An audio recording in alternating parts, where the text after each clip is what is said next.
One day I'm gonna be everything I wanna be. I don't let it get the most of me. One day I'm gonna be free. I wanna be everything I'm gonna be.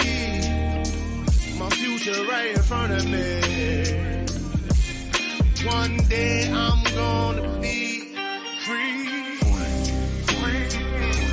I wanna be free. Let me be free. From the depths of darkness, a voice emerges. A host with a fire burning in its soul. With a heart, steel, and a spirit unbroken. He rides on two wheels, ready to claim his throne. Amidst the chaos and the thunderous roar, insane wheels rise as a force to be reckoned with. Fueled by the power that only Milton can bestow. He takes his stand, refusing to submit. Insane wheels hears maximum cry. Wrestle and mayhem will never die. Rituals report he paves his way. Oh, legend in the making, day by day.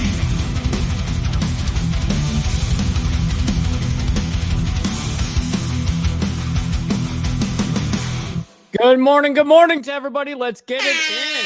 Shout out to all of you guys, man. Mega round of applause to each and every single one of you guys being a part of the freaking membership, man. We got brother Steve up in here real quick before we even get started or anything, bro.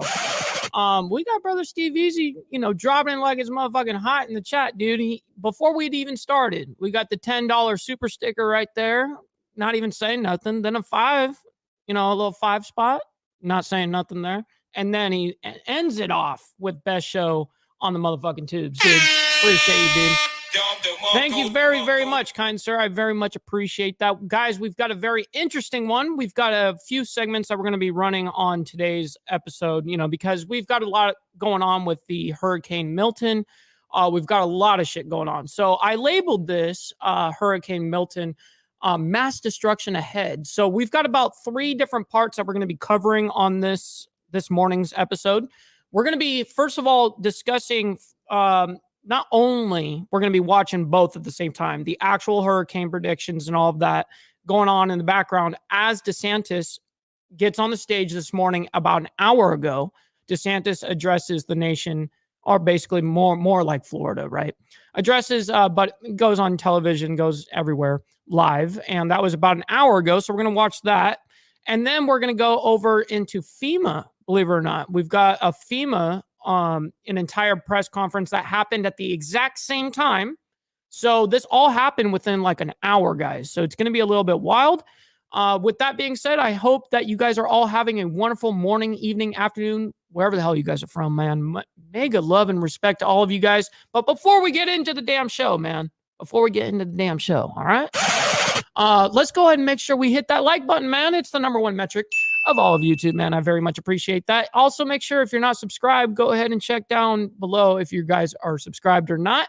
Also, make sure that you guys follow me at my Instagram at BallValveTV, where I post everything behind the scenes, man. Funny ass videos, behind the scenes of my own life, of the show. It's great over there, guys. Go ahead and message me over there if you guys want to get in contact with me as well. That's where you can reach me. We have these scrolling down below. If you guys would like to help out the show monetarily and get a shout out and not have YouTube take a brutal 30% cut, well, we've got these scrolling down below. I very much appreciate that. Hopefully you guys are having a good one, man. I see you guys collecting up in the chat, man. It's always a honor. We've got also, real quick, I want to give a big shout out. We got brother Straight Jacket sending over dollar dues over on the Cash App, man. Thank you, sir. Dollar dues, you know how we get down. You know what I mean? What up, Shadow? Good to see you, man. He says, yo, Mike, hope you stay safe and dry. Yes, that's the one thing that we're going to make sure that we're doing. You know what I mean? And we're going to go over this. I mean, this is pretty crazy. We've got one of the most, probably one of the it is actually what at least I've been told on the internet, right? No, honestly, from, I believe it was Fox's weather like super weather report was saying that this was like the most destructive and the strongest hurricane to date in record history, which is absolutely insane, actually. I mean, you guys over there in Florida and the East Coast have dealt with hurricanes forever. You know what I mean? So in record history, you know, think about that. They've been recording that for how long? So Mount High, good to see you, man. Good to see you. We got Brother Beezer up in here as well. Good to see you, kind sir. Thank you for being here. Hurricane season in the South isn't for the weak. It's a different beast. Yeah, that's no kidding. I'm glad where I live. You know what I mean? I'm a little bit north, you know, in the state. So I really don't get affected like that. I may get a little bit of rain and shit like that, but it's nothing what you guys are dealing with over there. And I can't even pretend like it. I mean, it's a beautiful day in the neighborhood, right? No, that's a little joke right there for you guys. But no, honestly, it's like a beautiful, like 75 degrees right now, 74 degrees or something like that. So anyways, yes. And Pablo, I did see you in the chat over there on Black Dragons or whatever. And I will respond to you after the show. Just so you know, Pablo, I don't use Facebook Messenger. I never have. That goes for everybody. I don't use Facebook Messenger. I use Instagram. So I kind of don't ever respond to my Facebook ever.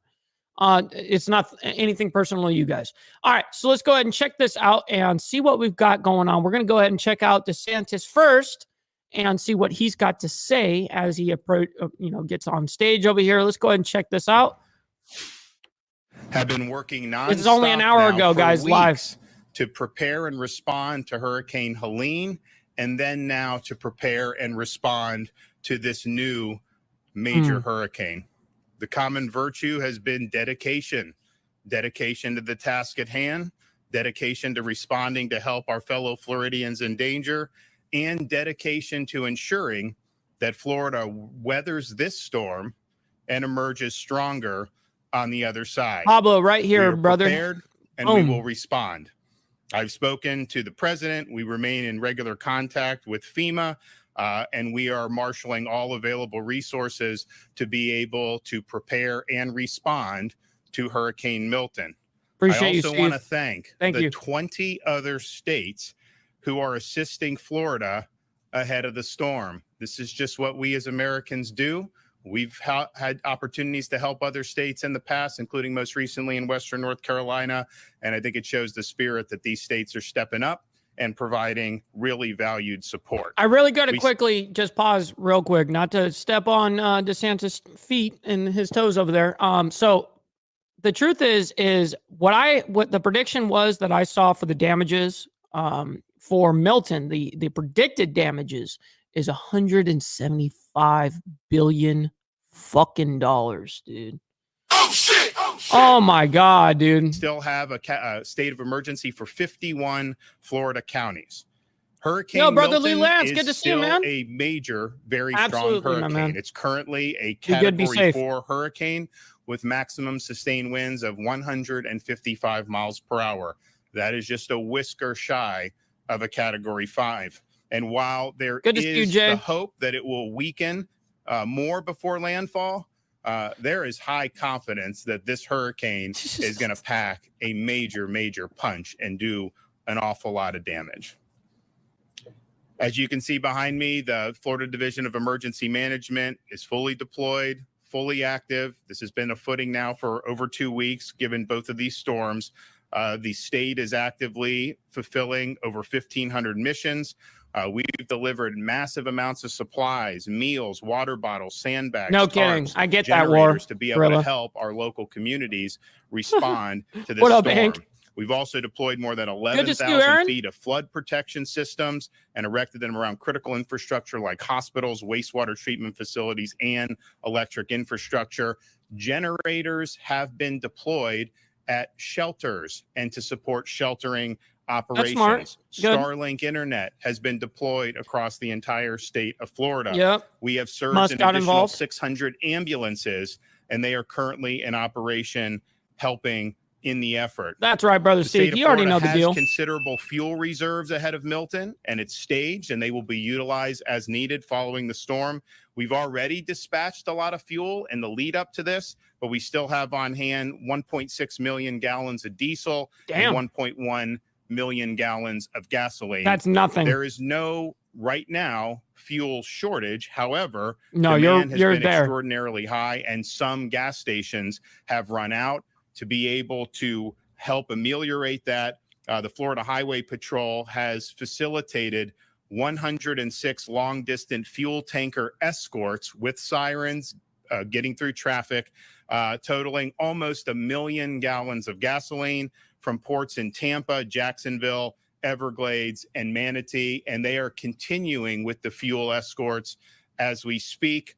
I'm in contact with the ports on the west coast of Florida. We'll see how this storm impacts those. Clearly, there's a chance that you could have a major impact. Yeah, they're all getting Port fucked. Manatee as well as on Port Tampa Bay.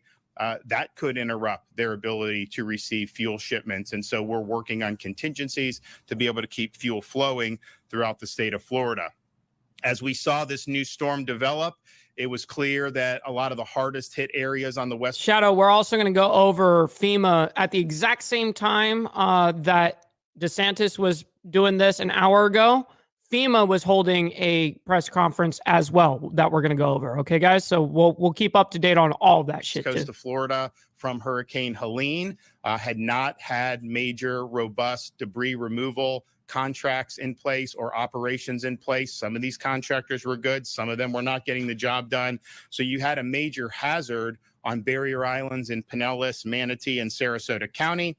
So this weekend, I authorized mandated 24/7 debris removal. We took all the Florida Department of Transportation and other agency vehicles, brought them from all across the state, and they are engaged in other missions as their normal course of business, and dedicated it to debris removal.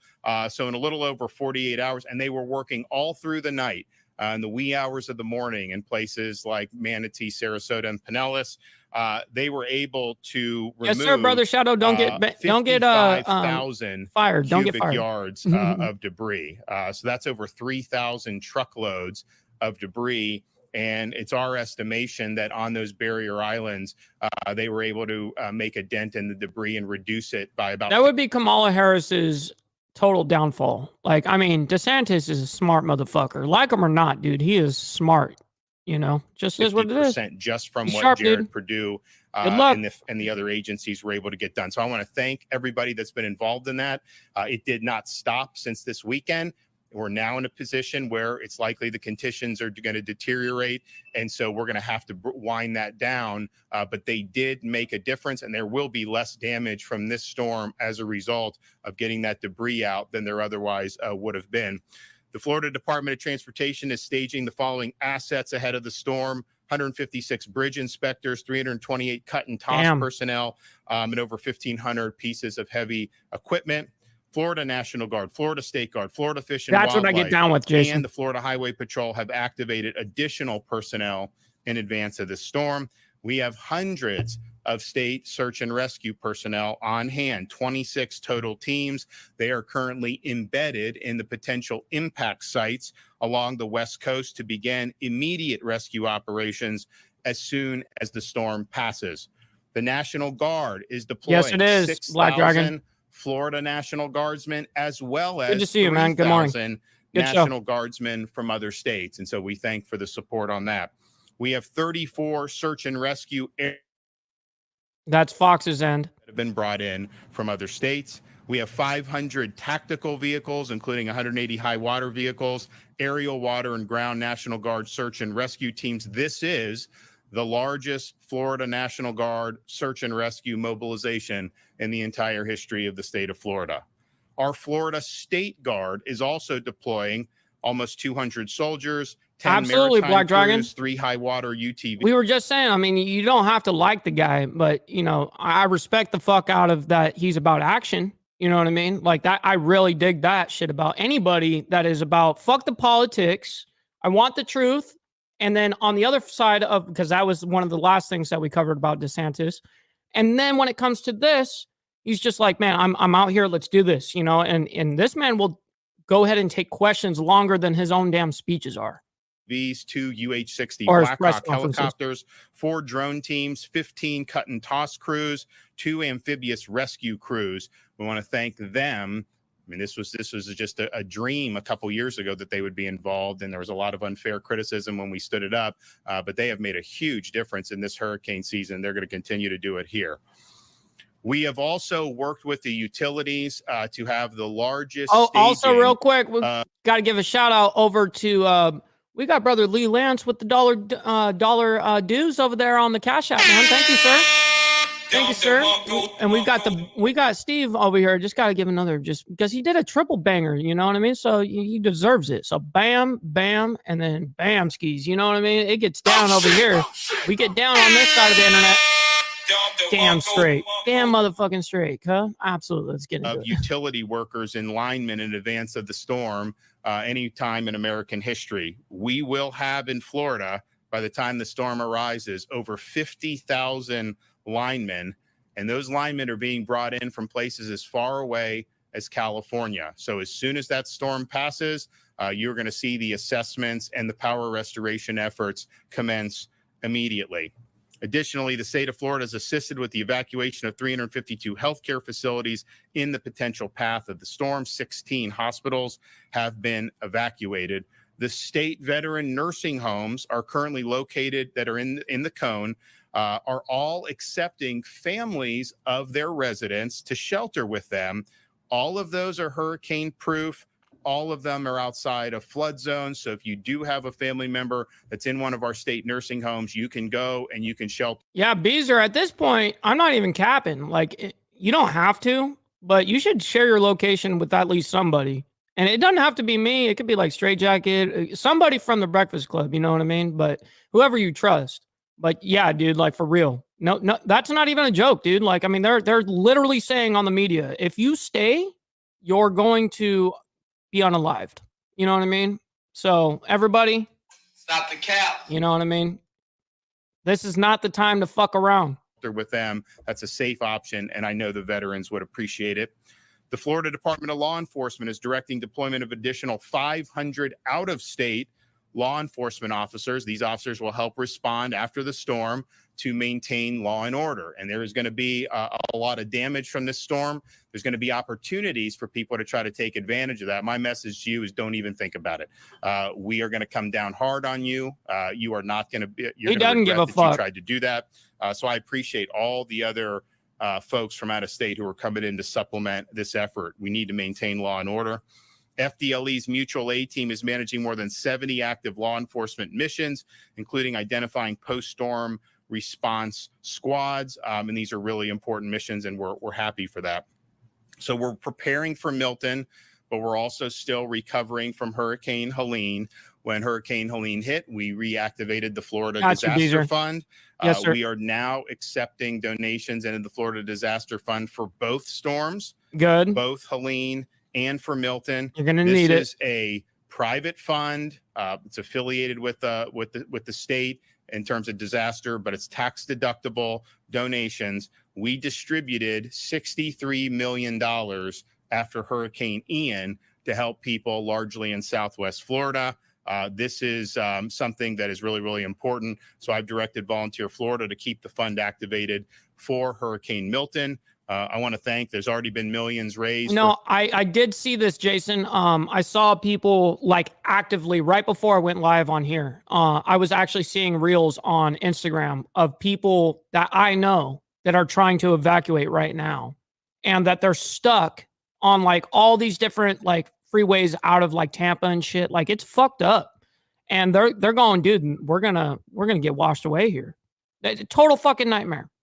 They said they have 1.5 million gallons of diesel and 1.1 million of gasoline. Good luck, dude. Like that's fucked up. Like he said that kind of slick, but that shit is a nightmare. Oh my God. For Helene, I want to thank Lennar. Wells Fargo, Walmart, and Publix for making really significant donations. Good. And I know there's going to be a lot more that are going to want to do it. To contribute to the Florida Disaster Fund, you can text disaster to 20222, disaster to 20222, or you can visit floridadisasterfund.org. What on this? So now we're bearing down to where the storm is going to arrive within the next... Meaning this right here? You're talking about DeSantis? 24 hours. Is that what you're talking about? You want this video? You still have time to evacuate if you are in an evacuation zone, particularly if you're in Manatee, Sarasota, Charlotte, those areas. I mean, this track can bounce around. It's not guaranteed it's going to hit there. A lot of the solutions have it going there. You have time to do that. Okay, now, I'll send it to you on IG. Conditions aren't going to be great today. I would say I that can the just drop it in roads the and chat. the interstates, they are flowing. We've waived This is tolls. live. We've done all that so An people hour can ago. do. But the best option would probably be just to evacuate within your own county to one of the shelters. All those counties have multiple shelters that are open. Come in. There's a lot of space in those shelters right now, and certainly let's go for it. Anybody that wants to discuss this topic, get in here. It would be safe to Link do is in the very chat. short evacuation, tens of miles, rather than get on the interstate and go. The roads are still open. People can do that, but I just want to warn people that the conditions are likely going to continue to deteriorate throughout the course of the day. We had, of course, on Monday, when the initial evacuations were coming down, particularly in the Tampa Bay area, had a lot of traffic on I-4 and on I-75. I'm not going to have more than 4. FDOT did the emergency shoulder plan that helped, but it was slow, and those roads can be very slow anyways. By the time we got to the end of the night, not tonight, the wee hours of the morning, not sadly, the diamond effect is not going to be going on tonight. As you guys know, we're reporting on Florida just getting decimated tonight, and so Archbishop, he did evacuate. He got away, he got out of there, got prepared, and got the fuck out as he should have. You know what I mean? Absolutely. We're keeping in contact with him. Unfortunately, as you guys know, we do this shit live, and we were gonna pre-record it yesterday, but then he was just too damn busy as well. And we like to keep it 100% to you guys. You know what I mean? Here's the link. So you guys don't see the link. Here it is. This is for you guys to come up and discuss, but we're going to be finishing up this, press conference with DeSantis first. It was going pretty quickly. Yesterday was not as bad on those roads as it was on Monday, but what we did see is Alligator Alley What's up, down in southern GEG? Florida Good to see you, man. about 150% yes, sir. of its normal capacity, and I think that's because as people saw the storm potentially bending a little further south, I think a lot of people in Southwest Florida decided to evacuate across the state, and so that's that. The roads now are good. But I would just caution. Brutal, Carney. The Good to see you, conditions man. are not great now, and they're likely going to get worse as the day goes on. We do have a lot of mandatory evacuations in place. If you want to get a hotel, you can go to visitflorida.com/priceline. Oh man, we're getting live reporting right now, everybody. Well, let me make myself look pretty for y'all. Oh shit! No, we're putting you on the spot, dude. Hold on. So. Real quick, we're gonna bring it over to you. Don't mind the fucking mess of my house because I just don't give a shit at the moment. Nice. So we're getting live reporting over here from South Florida. Yep, Southwest Florida, Naples. Wow. So wow. I am outside right now, and this is about it right now. I mean, it gets a little breezy, not a whole lot, but yeah, this storm definitely has a little bit different feel than normal. I mean, normally when these storms are way out like this, we're not getting as many wind gusts. I mean, we're already getting 30, 40 mile an hour wind gusts here. And I'm not exactly sure how far this is out at the moment. Now, this is going to get super brutal by tonight. Yeah, right? I mean, like I said, we're in between wind gusts, but if you can look, and I don't know if you can see the clouds and how quick they're moving across the sky, if that gives you any indication. But I mean, this is nothing. This is absolutely nothing right now. So is this like the super calm before the storm right now? No, this is just to let you know that's coming. The calm came earlier. I mean, I've been sleeping all day, man. So it was like, oh, shit. Don't give a fuck, dude. It's so crazy. What up, Black Dragon joins the conversation. What's up, BD? What up? BD, you're on. What's up, Mr. Green Screen? He don't even know. He don't even know. You know, I wonder if he'll catch him picking his nose or something. Yeah. Let's check. Let's see. Let's see what he's got. There. What are you doing, Black Dragon? Hey, what's up, man? But hey, what's going on, BD? How you doing, man? Your audio is dog shit. Can you hear me? Is my audio dog shit or his? It sounds like you're in some sort of toilet stall in the airport. Dude, that's crazy. You couldn't join from your computer? So we're sitting here. We're just sitting here waiting for this thing. I mean, I don't know what's going to bring, man. I've been through, I don't know how many major storms. I mean, I've been here since 1996 in the same spot, and I've rode out every one of these damn storms, and I've just been fortunate, I guess, you know. So, hey, Black Dragon, you got to check your mic settings 100%. Like, whatever it is, it's like picking up like from like two, like, it sounds like it's coming from like a different room. What the fuck? So, anyways, I'll bring you back in here in a second. So, anyways, so Beezer, what time are they kind of expecting you to get like the kind of like the land, like when it hits you guys kind of like rough? I mean, the thing is honestly, it's still too early to tell where this thing hits. In my experience, like I said, we won't even know until this thing where it's going to hit till it's about 90 miles out. Mm-hmm. And that's the truth. I mean, they can project all they want. But I've been here, like I said, and, you know, living in Florida as long as you are, you kind of got to be your own meteorologist.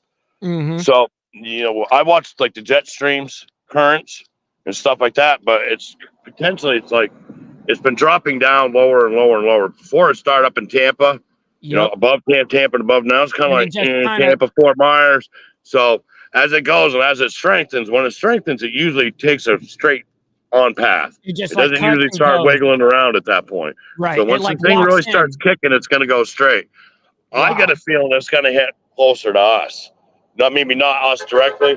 It's going to come. It's going to. You think that you're predicting it's going to come, you know, more and more south. I think the outer eye wall is going to end up being more like in Port Charlotte, somewhere around there. I mean, the eye wall is 50. The thing with it is that people don't understand is your hurricane force winds only extend out a certain point from the eye. So when you see this storm that's like covering the whole state, that whole state isn't like the storm. The storm is just that little eye wall, and however far it extends out from that.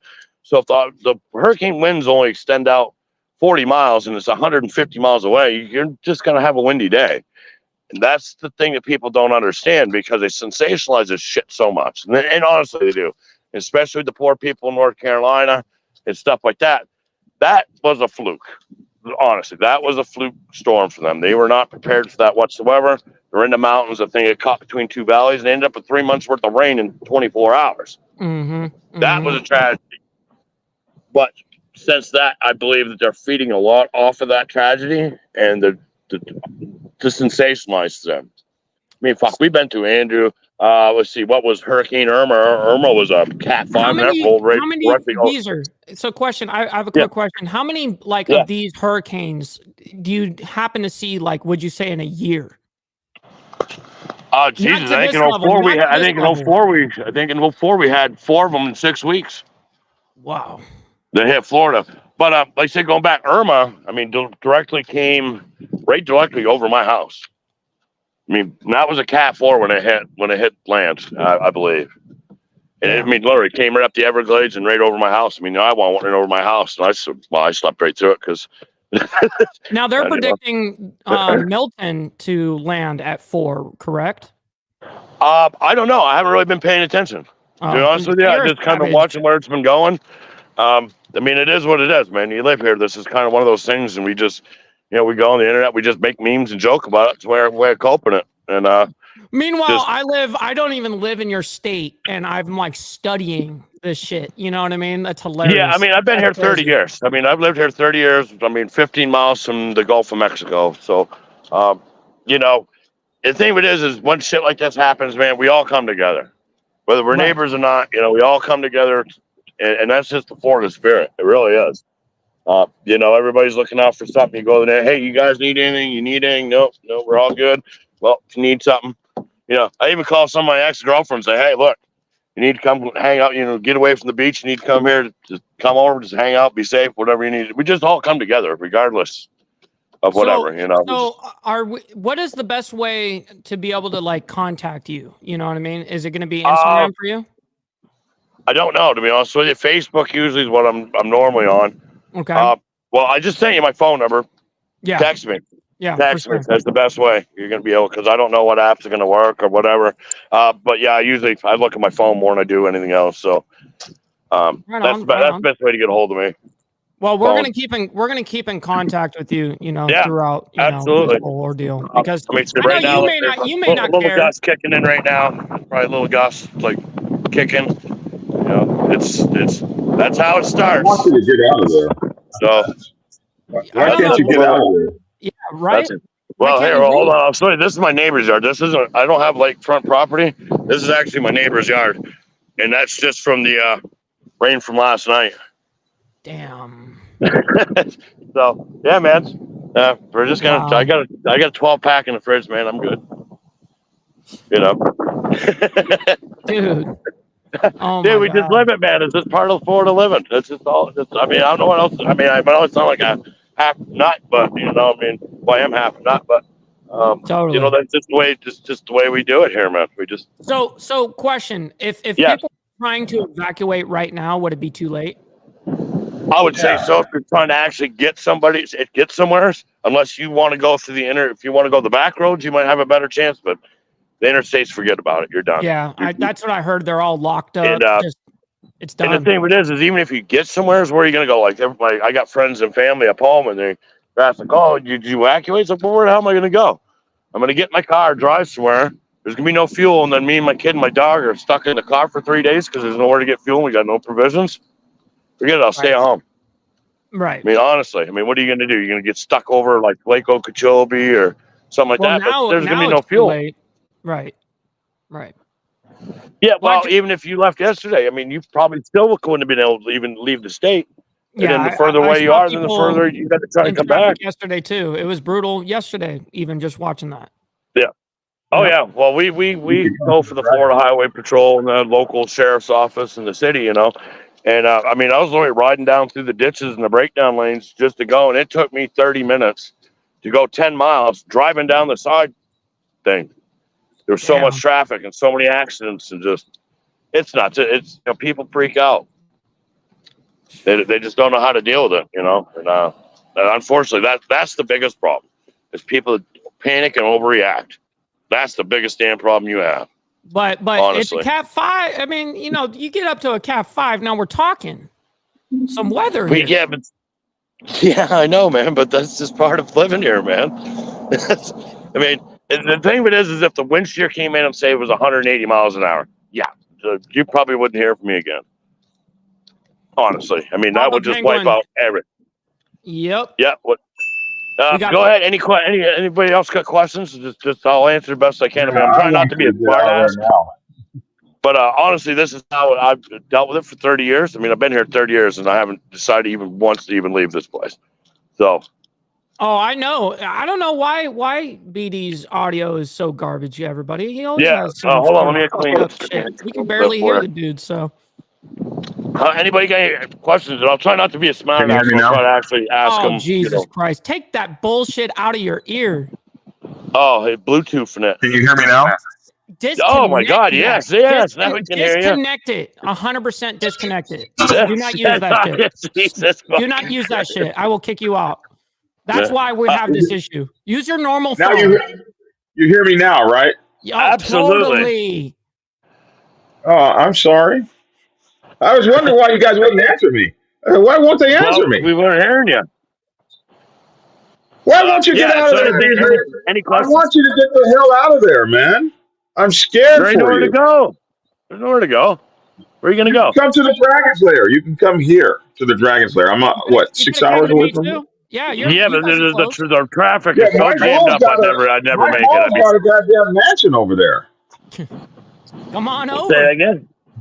Mike Ball's got a lake. When he gets to the Florida's one, I'll air up my air mattress and I'll paddle up there to you. But I'm hitting the liquor store on the way, though. That sounds like every Floridian You know what I mean? That sounds like some Floridian, like native Floridian shit. Not the ones that like come over from Cali. You know what I mean? No, I'm a native we're hoping Floridian. they get scared shitless. We're hoping they get scared shitless and go away.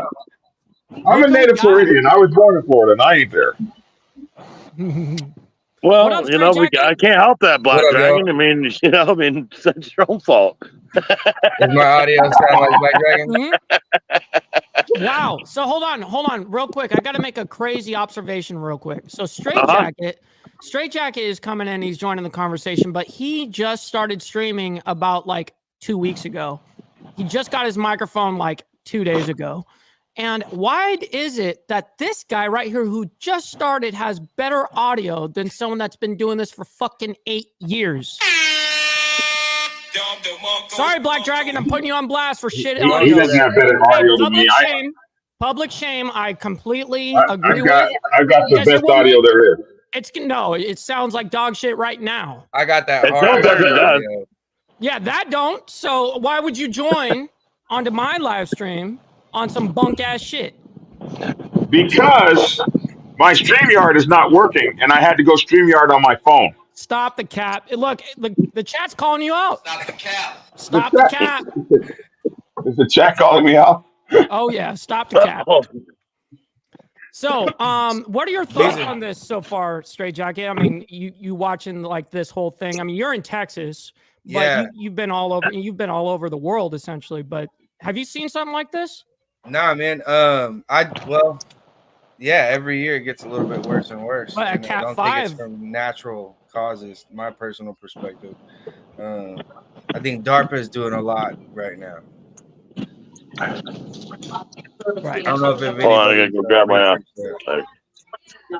So, Black Dragon, what are your thoughts on this whole ordeal as well? Like, you know what I mean? Like, we got Beezer over here who doesn't give a fuck. Yeah, you know, he's been there. He's been there for 30 years, native. You know, he doesn't care, and so now it's too late to even do anything if he wanted. No.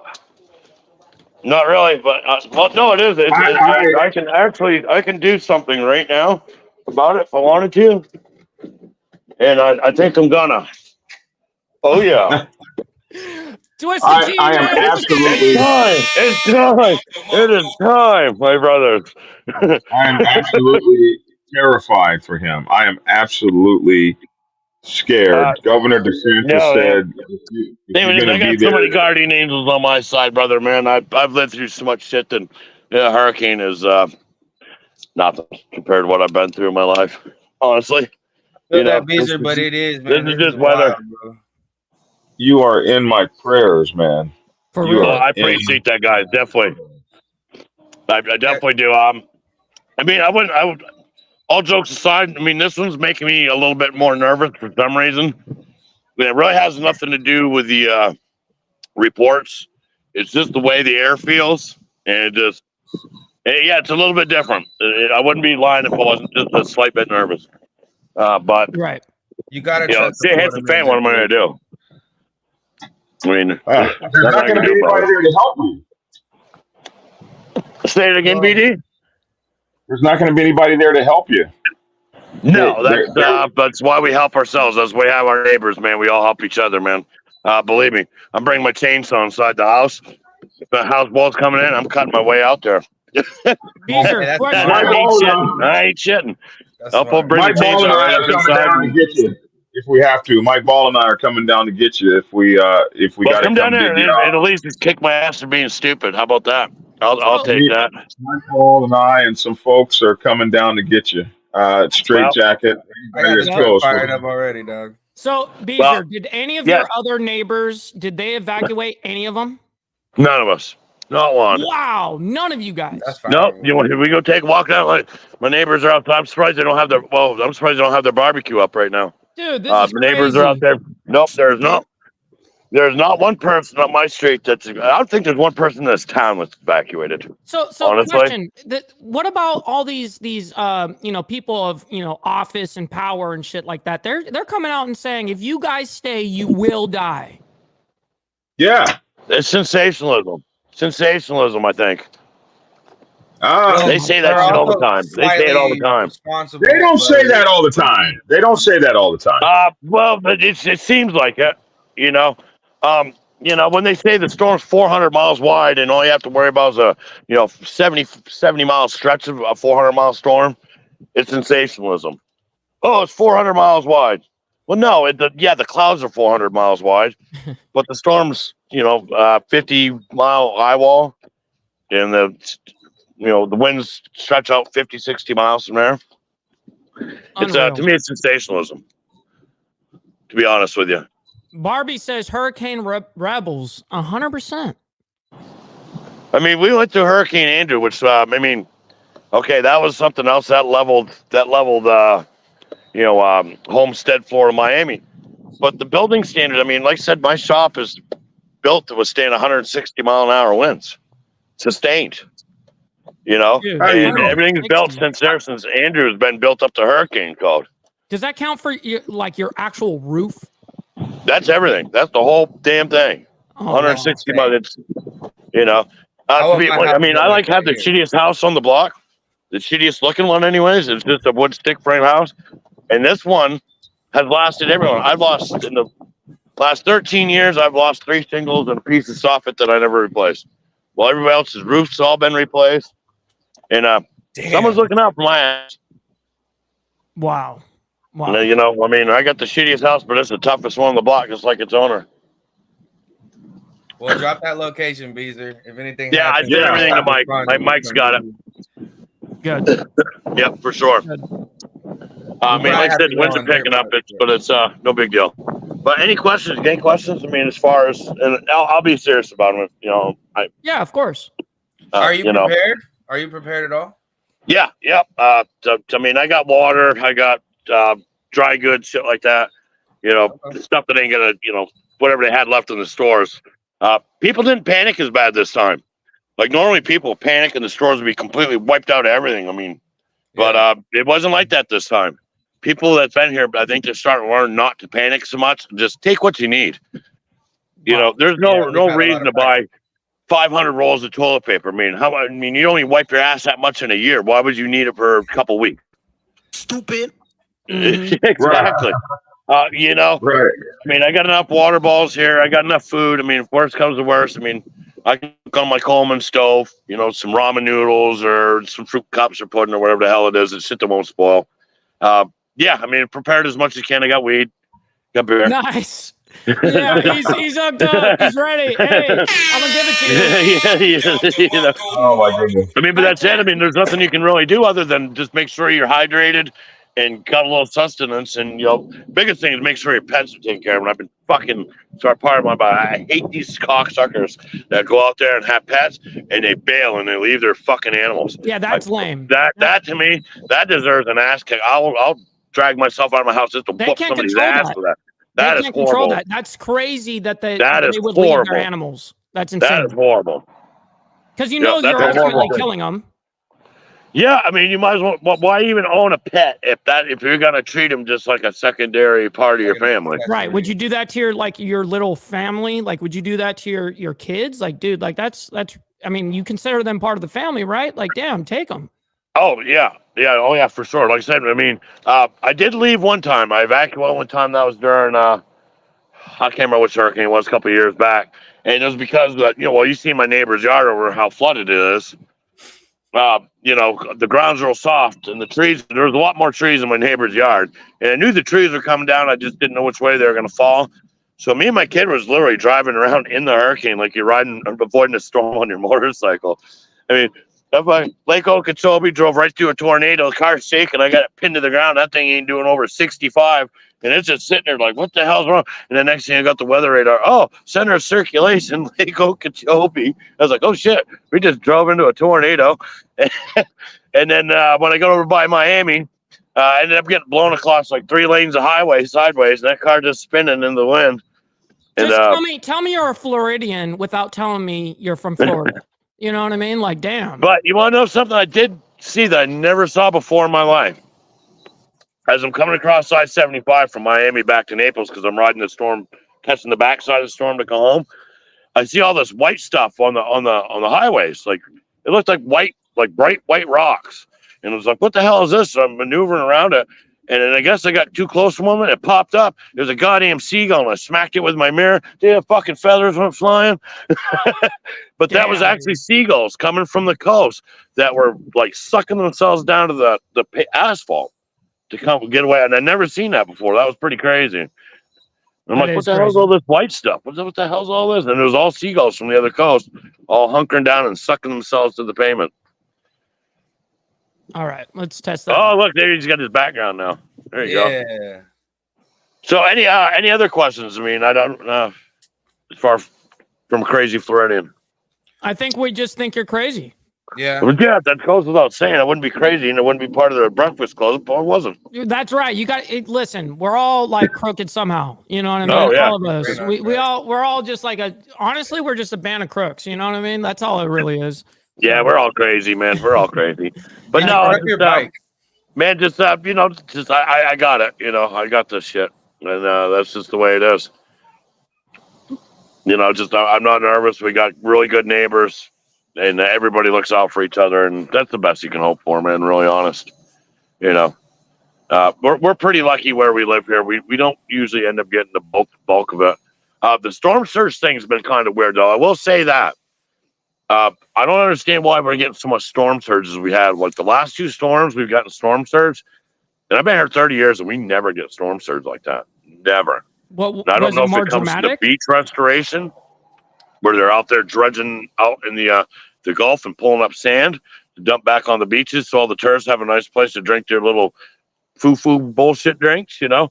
Or it's because they remove mangroves from the beach so they can, you know, have a better view for all the same people. I don't know what it is. But when a hurricane Helene, or the one that just went up there to North Carolina, I don't even remember the name of it. Helene.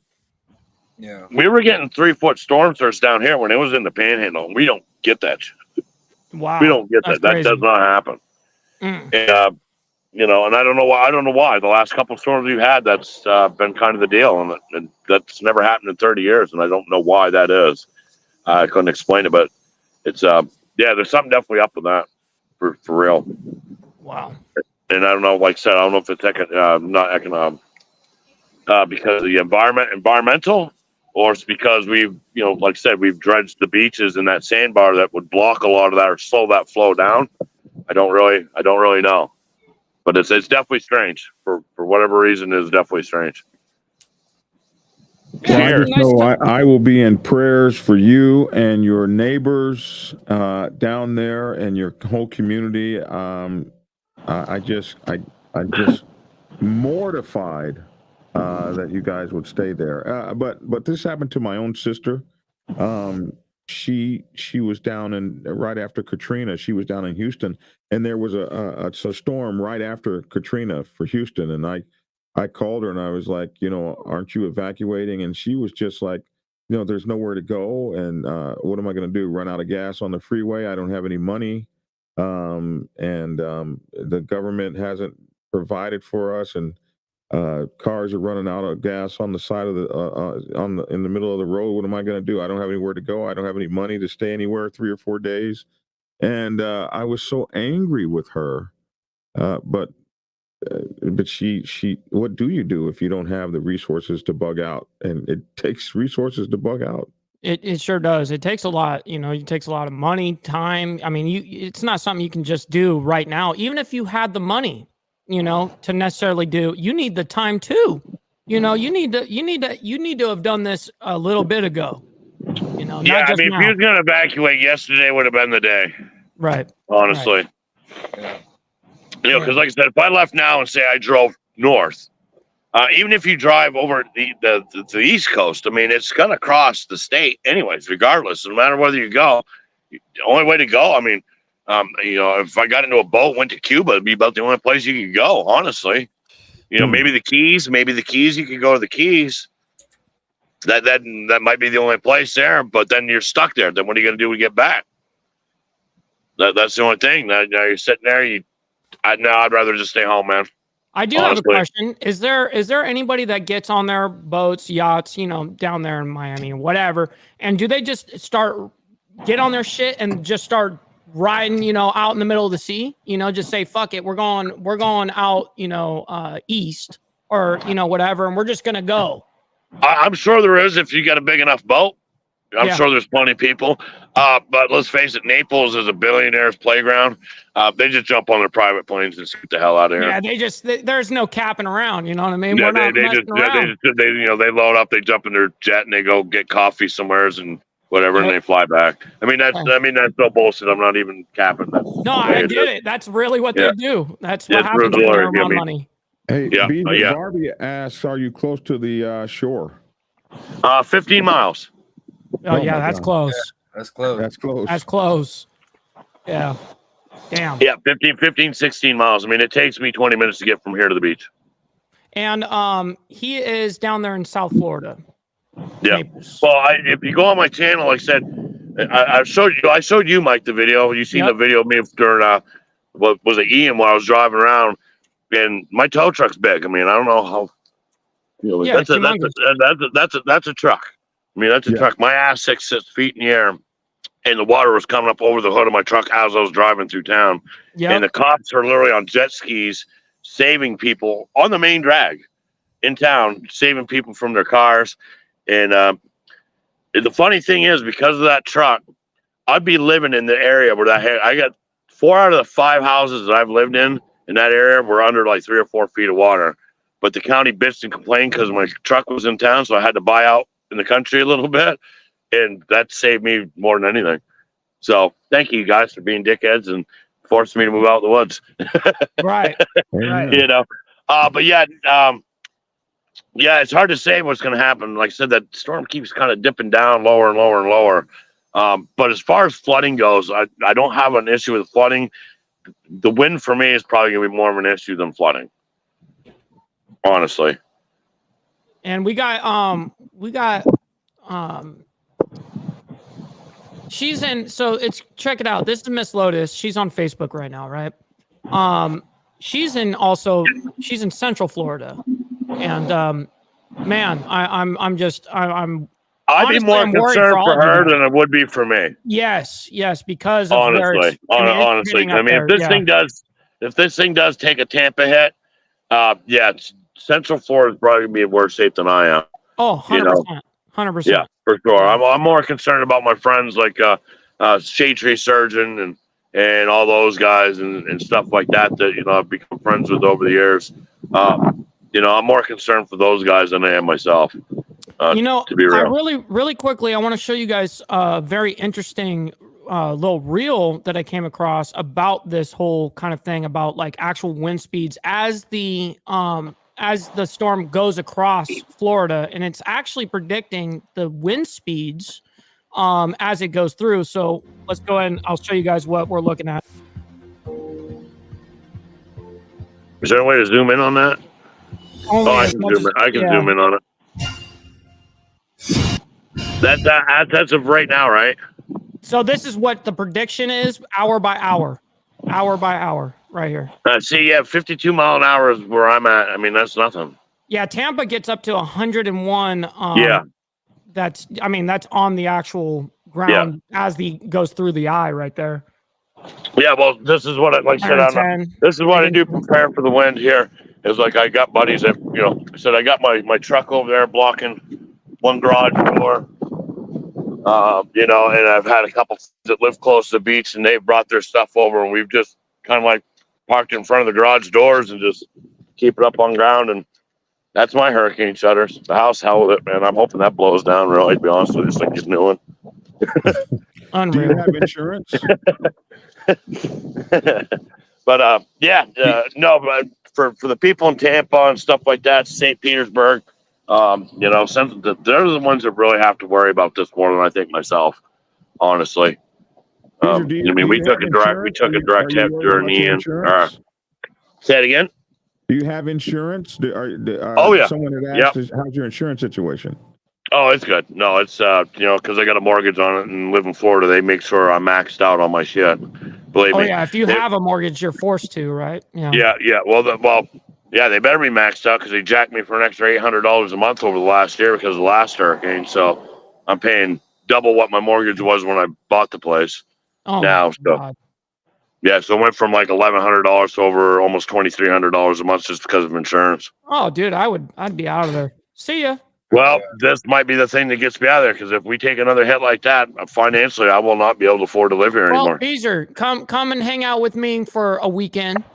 You know, I got drinks over here. I'm gonna come hang out with you the weekend anyway. Just to meet your old man, get your old man stoned. Yeah. Hey, but we got Twisted Teas. We're loaded up. Come hang out, enjoy it, and check it out for a minute. Mike has a mansion up there. It's no, nice. I've seen this place up there, but I got a buddy that lives in Milton, Alabama. I was just up there, so I don't know how far Milton is from you, but I honestly don't know. Let me see. But he's a club guy too, so he's pretty cool. You know, like I said, me and him been friends forever. You know, and stuff like that. 36 miles away. 36 miles away. Oh shit, you're neighbors then. Yeah. They got an RV pad, so you can just come pull your RV up and hang the I'll pull my camper with my motorcycle. That's what I usually do anyways. Yeah. I got all the electrical hookups, everything. What's funny I don't need that, man. What's funny about it is, if let's say you were evacuated and you needed to come or whatever, and you brought your shit or whatever, we got our own mailing address here for that RV pad. For that RV. Oh, no shit, really? That's pretty cool. Yeah, you guys got a compound up there, man. You got a beautiful piece of property up there, man. That's amazing. It is. It's dirt cheap somehow. I was looking there too. The national average across the board is like $2,000 for a nice 4-bedroom house and rent, and there it's significantly cheaper. Oh yeah, I think like when I go on like Zillow or whatever the hell it is, they say I can charge like $2,700 a month rent for this shack, man. I'm like, are you kidding me? For this shack, yeah. Like, you kidding me, man? I wouldn't pay more than. I mean, honestly, I wouldn't pay what the prices what they say this thing's worth. They're trying to say the house is worth over $500,000, and I paid $130,000 for it 13 years ago, and that was double what I thought it was worth to begin with. Dude, it's a modular home, for Christ's sakes. I mean, how the hell is that worth it? Beezer, what is stopping you from just selling that right now and just buying your own palace as well over here? Like, why would? Because I'm waiting for it to go up to $1 million. I mean, I guess. I can understand that. If I'm gonna move out, man, I'm gonna move out. I'm gonna make sure my home's paid for 100%, and I don't have to worry about finding a job if I have to like move out to some place that's rural, because I don't want to be in the city. You know, there's no point trading one city for another. Honestly, I want to live away from people. I don't want to live with the people. Right. No, I understand that. So if I did now, then I'd still have to deal with moving to a city to find a job and all that stuff. And I'd rather just be self-sufficient and, do my own thing and, have that little extra in the bank. So I have a little bit more options instead of forced to have to do something I don't want to just to make a living. Honestly. I get it. Yeah. Sure. And plus I've been doing this job for 25 years. I've been with the same company doing the thing. So it'd be hard for them to replace me. Not that they'd give a shit one way or the other, but I get a feeling my boss's old lady is going to freak out.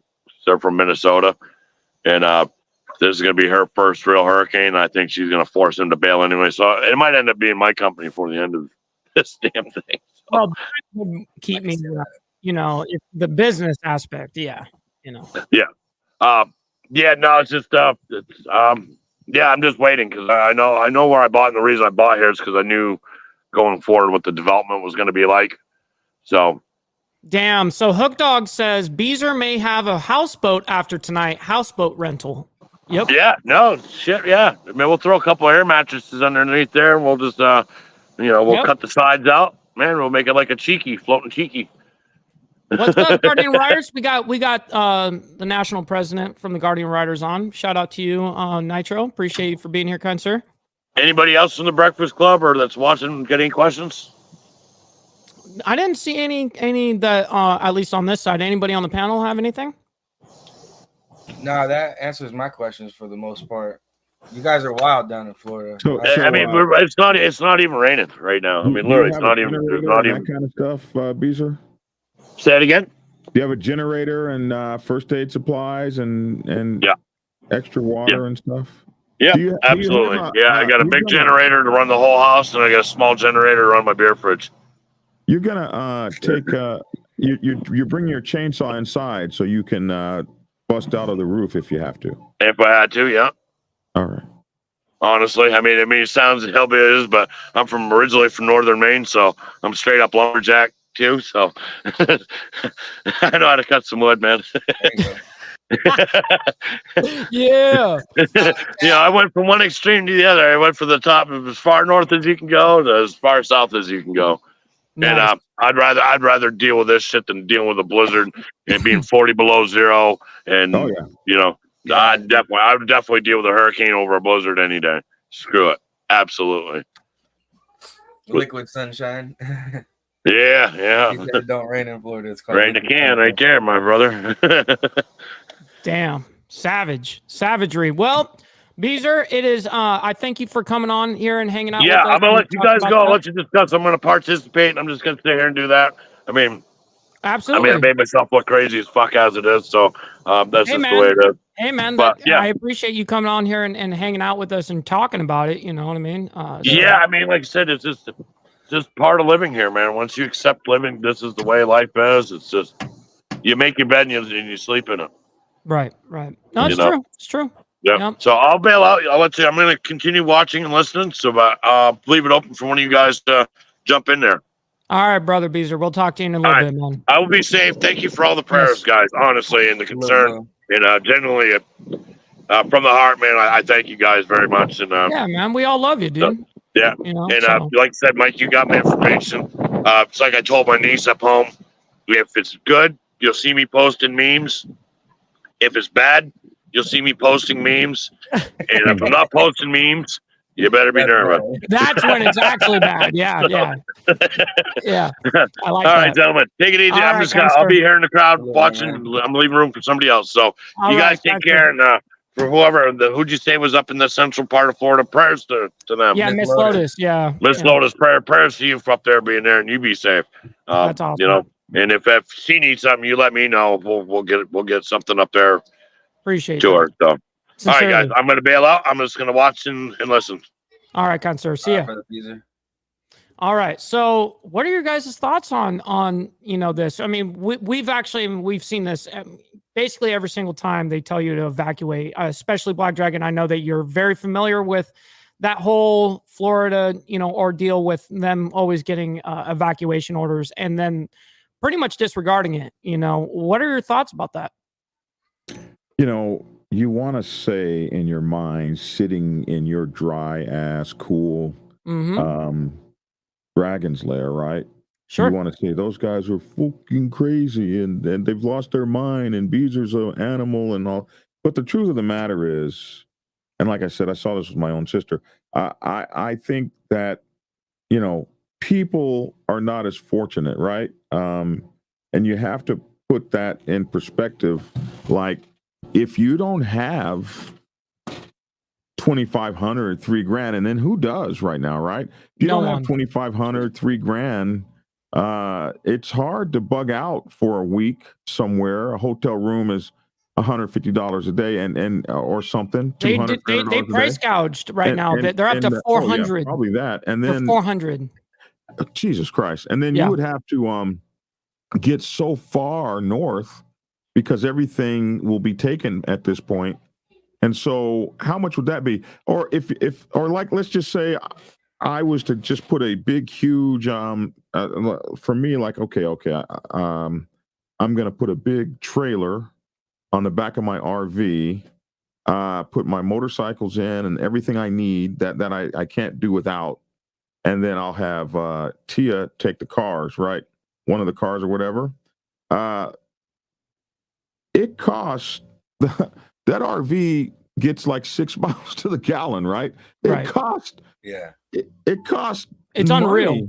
If you were going, even someone that's fortunate to that would like have an RV or something, a big, huge, it costs money to move that thing across land. And then if you got a situation like when we had the strike going on, maybe gas was $5 or $6 a gallon or something.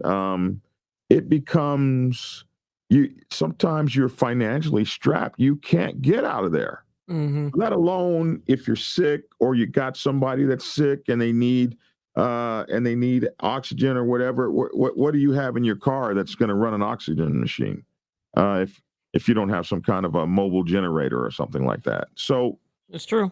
People can get landlocked because they don't have resources.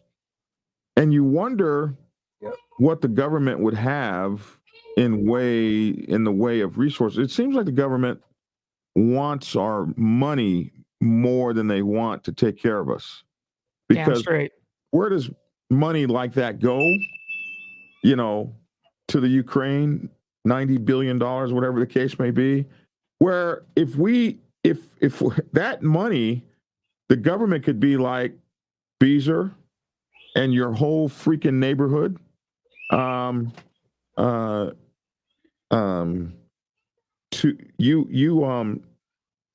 You come on up here. We got hotels for you and everything. That $90 trillion we sent over to this country to fight a war, and the $90 trillion we sent over to that country to fight a war, and this kind of stuff. If we did take care of our people first, we saw during COVID that we got so much money here, all of America could take off and not work for a little while, and a couple of years even, and the government could take care of us from the money that we've accumulated in taxes, et cetera, et cetera. So I think it's lousy that people are stuck and can't get out.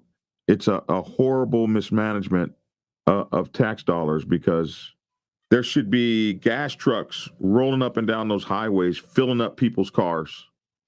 You know what I mean? If you're sitting on a highway running out of fuel, there should be people on four-wheelers coming up the shoulder, filling up cars full of gas, that kind of stuff. That requires money and effort, and as a first world country, we should be able to do that. No one should be, I don't know. That's what I think.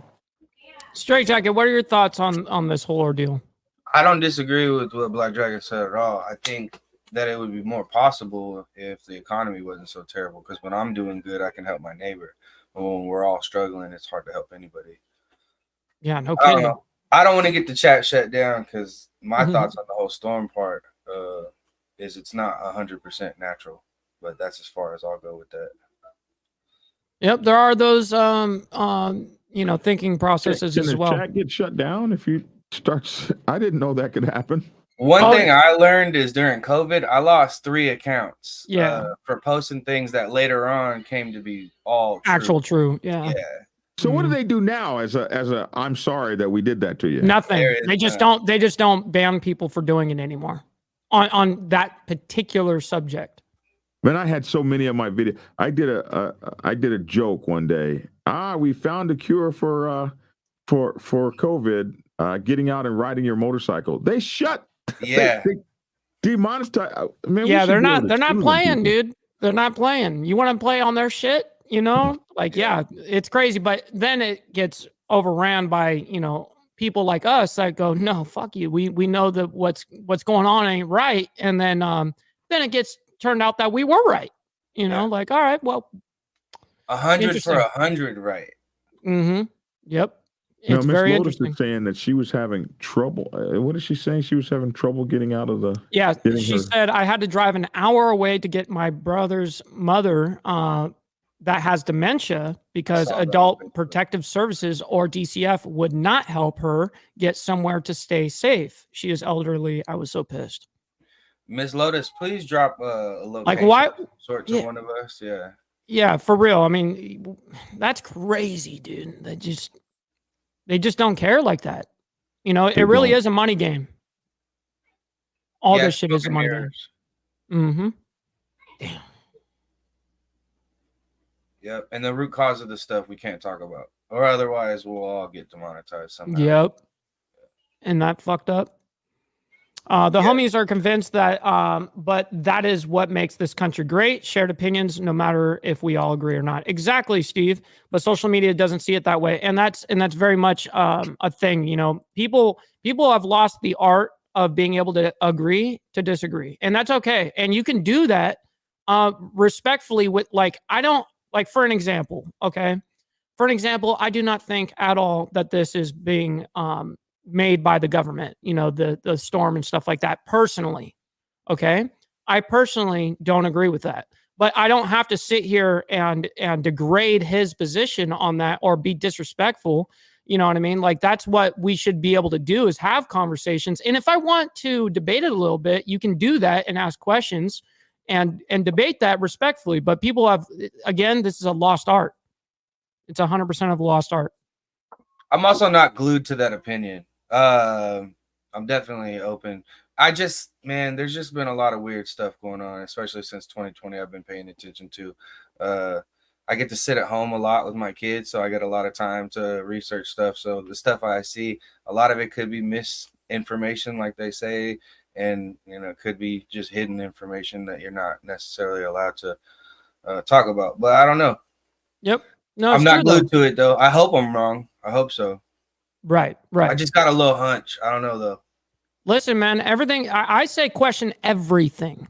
You know what I mean? I'm the guy that questions everything. And that's why most people that question everything, they're the ones that seek and find the truth more often than not, So I definitely kind of feel like I'm that type of person, because I love to dig for that shit too. Yeah.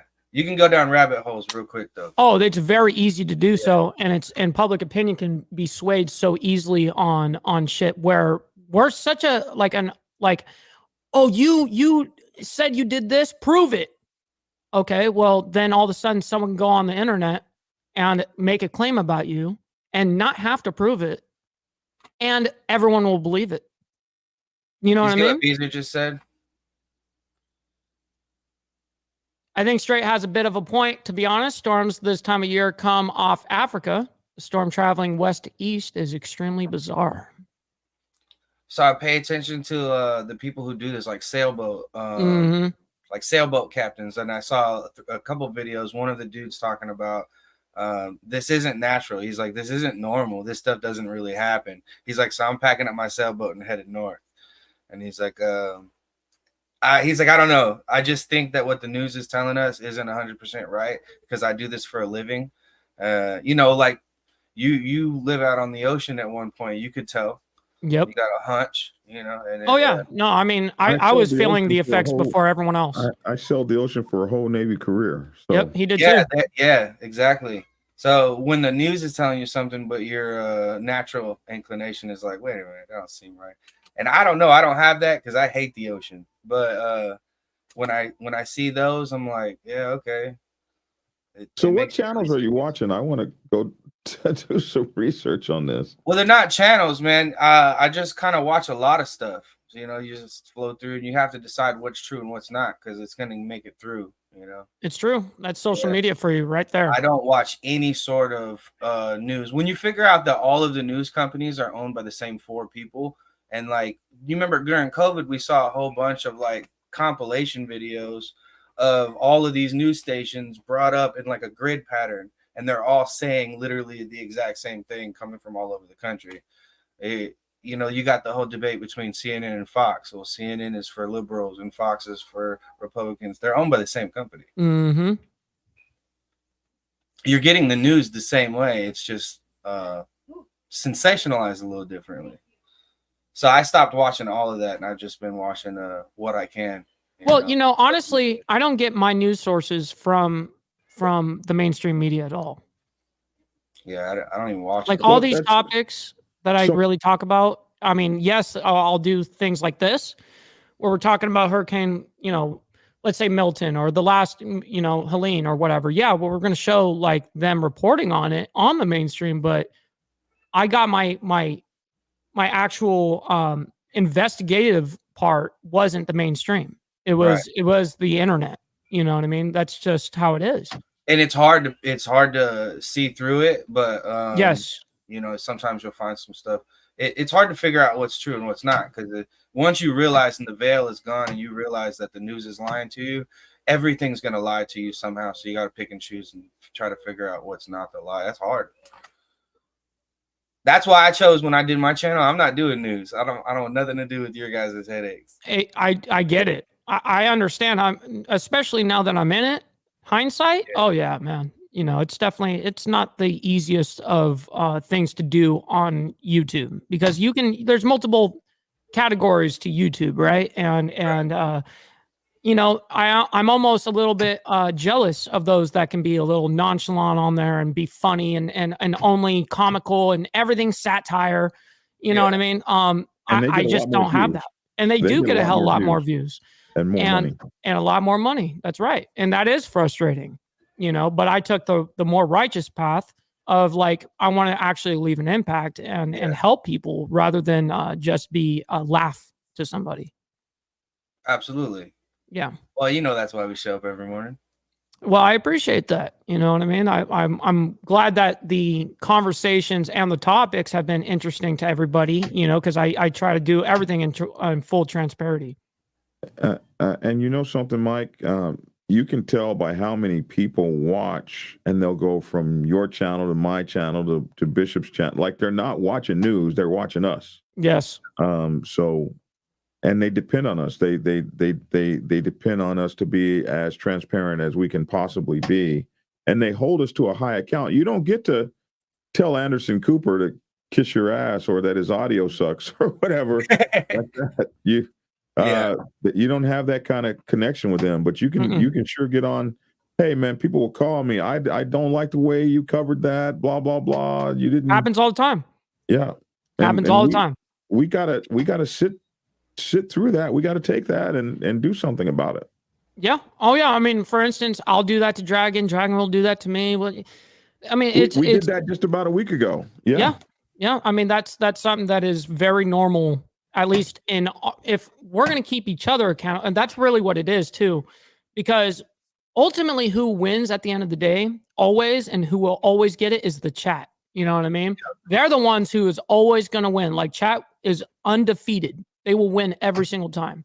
You know what I mean? I've just watched time and time again, the chat just be right. You know what I mean? It's unreal. And if you bullshitting, they will pick you apart. Oh, absolutely. Oh, absolutely. And don't think that that you're too big to where all of a sudden motherfuckers turn their back on you. You know, it happens. And that's why you have to, like, being on your toes like that all the fucking time, being as transparent as possible, admit your fuck ups, admit your wrongs, whatever, especially in this space, you have to be able to do it. Yeah, when I'm doing an interview, the chat is Googling what you're saying. Yep. They're putting that shit into the chat. 100% of the time. A lot of the times you'll be interviewing someone and they'll fucking research their paperwork. They'll do background checks. They'll do all this crazy shit. You know what I mean? Especially if they're saying something off the wall, you know? Yeah, I was filming and my phone was like ding, ding, ding, ding. Yep. Happens all the fucking time, dude. And I love it. That's the best part of it, honestly. And that's why I like doing it live, like you said. Well, that's the whole thing is a lot of people are scared of the chat because they also know that, you know, they're like, I don't want to do that shit live. Well, what do you got to hide, homie? You know what I mean? Why are you doing all this pre-recorded bullshit? Oh, is it because, you know, is it because you don't know how to form sentences and have an actual coherent conversation with somebody on live? Or is it that you're just, you know, that you're full of shit? You know what I mean? Yeah. Well, all right, so Hardwire says they allow too much opinion and too little actual facts in the news these days. And I remember, I was born in 90, and I remember watching the news with my grandpa. We'd be watching Nickelodeon, and at a certain time would come on, he'd be like, hold on, boy. He'd flip it over, and you couldn't tell the political affiliation of any of the people on the news. Right. It wasn't something that you just knew. They didn't. Yeah. Yep. Crazy. I've been following Black Dragon in Hollywood many years now. Yeah, see, Carney, that's what's crazy about it, man, is you know, I was there from day one as well. You know, people don't know, but I've been like watching and hanging around these guys since forever. Black Dragon, for instance, I think I was like probably the first 10,000, you know, in that range somewhere there. And that's just to give an example of how long a lot of us have actually been around, you know. And something very interesting is that you, as a content creator, 80% of your viewership will never leave a comment. So that's something that you also got to remember. You're not just catering to the ones that are going to be actually, you know, messaging you back and forth. It's, you have a whole other 80%. Yeah. It's crazy. Yeah, it's the same for me too. I got almost 4,000 subscribers, and it's the same 15, 20 people. Mm-hmm. Chat, yeah, but they're the real fans, the real homies. Well, totally, you know what I mean. That's why I'm a super focus person. Like I'm like tunnel vision with chat all the time because I also know what it's like to be in a chat. You know what I mean? So as somebody that like is actually very immersed in the community of like YouTube, I'm very engaged with all these different, like I don't watch people's videos. I go and watch their live streams, like live at that moment, and I'll participate just like you guys are participating. I do the same shit. And I'm very engaged that way. And so I know how important the chat is. You know, when I'm asking a question, I actually kind of expect an answer. You know what I mean? Like, you know, you're too many people disregard it, you know, and I'm someone that like hyper focuses on it, you know? Right. Give love. Exactly. Yeah, I didn't expect to be here. That's for damn sure. You guys all talk me into it. Yep, that's the way to do it, dude. It's just throw you in the fire, dude. That's how this shit goes. So when is your next live stream, your interview? When's the next interview that you're doing? The next interview is going to be tonight at 8:30. We're doing I don't want to give his name out yet. So it's tonight. Yep, it's tonight at 8:30. It's going to be an ex-con. Okay. He's got quite the story he's going to tell. I know Steve's going to love that for sure. Hell yeah. He actually mentioned Steve and then picking my last guest apart for not wanting to show his face. So it's going to be for sure. Listen, man, that is the way it goes. You know, you're going to have either the chat respect the hell out of it or pretty much go, you know, fuck this. You know what I mean? Yeah. And so it's interesting how that shit works. Yeah. I gave him the left side last time. Now it's time for the other side. Right. No, I get that. Absolutely. Steve says, here, let me bring BD back in. Steve says, I respect the hell out of BD, but honestly, I haven't been watching lately because I'm not into the same old I'm out bad stuff over and over again. Plus, I really don't like 12. I want to. Okay, well, I understand what you're getting at. You know what I mean? Like, listen, man, it's not for everybody and everybody's 12, content. I want to be ones. I'm not sure what that means. I don't know. I disregarded the last part because I didn't understand it. But what I'm going to get at is that everybody on YouTube, man, people think that like YouTube is a pushing, you know, platform that pushes out content to people. It's really a pull system, you know? And so what I'm getting at is that if people don't like it, people aren't going to watch, you know what I mean? And so that's everyone's decision to do, including my channel. I've had plenty of people say, you know, I don't agree with that shit. I'm fucking never watching that shit again. And you're going to have that shit, you know? What's up, 1% Drifter? See you up in here. Shout out to you, man. Yeah, you know, I agree with you. And then it's kind of like a love affair. Like I've been riding motorcycles my whole life, and there'll be 6-7 months I just really might not get on the motorcycle at all. I mean, I've been riding for 55 years, so there might be 6 or 7 months and I'm just not really into motorcycles right now, and I'll pick it back up 7 months from now. I might only ride my bike 2 times or something. So it's like that with YouTube channels. I have had people who have watched me for years drop off. You don't see them for 9 months. Yep. And then they'll catch a video and be like, oh, yeah, that's right. I watched this guy. And then they're back on every day. So, yep. Does happen a lot. And then, you know, it is a pull system, but it's also my expression. And for me, having my motorcycle club attempt to put me out bad on social media, it was a life-altering kind of thing, and I talked about it quite a bit because I needed to. I needed to talk about it. It was for me. So sometimes you have to make a decision to do some things for you, especially in your own creative environment. Like when a guy's been making rap music and then all of a sudden he wants to make love songs. He may lose a whole bunch of folks that only want to hear him do rap. Or when you have a social media creator that all of a sudden starts talking politics, and you might lose that guy. You might lose a lot of people because they didn't realize that you were right wing or left wing zealot or whatever the case may be. And they'd be, sometimes people just want you to stay in the lane. All I want you to do is talk to me about MC protocol and nothing else.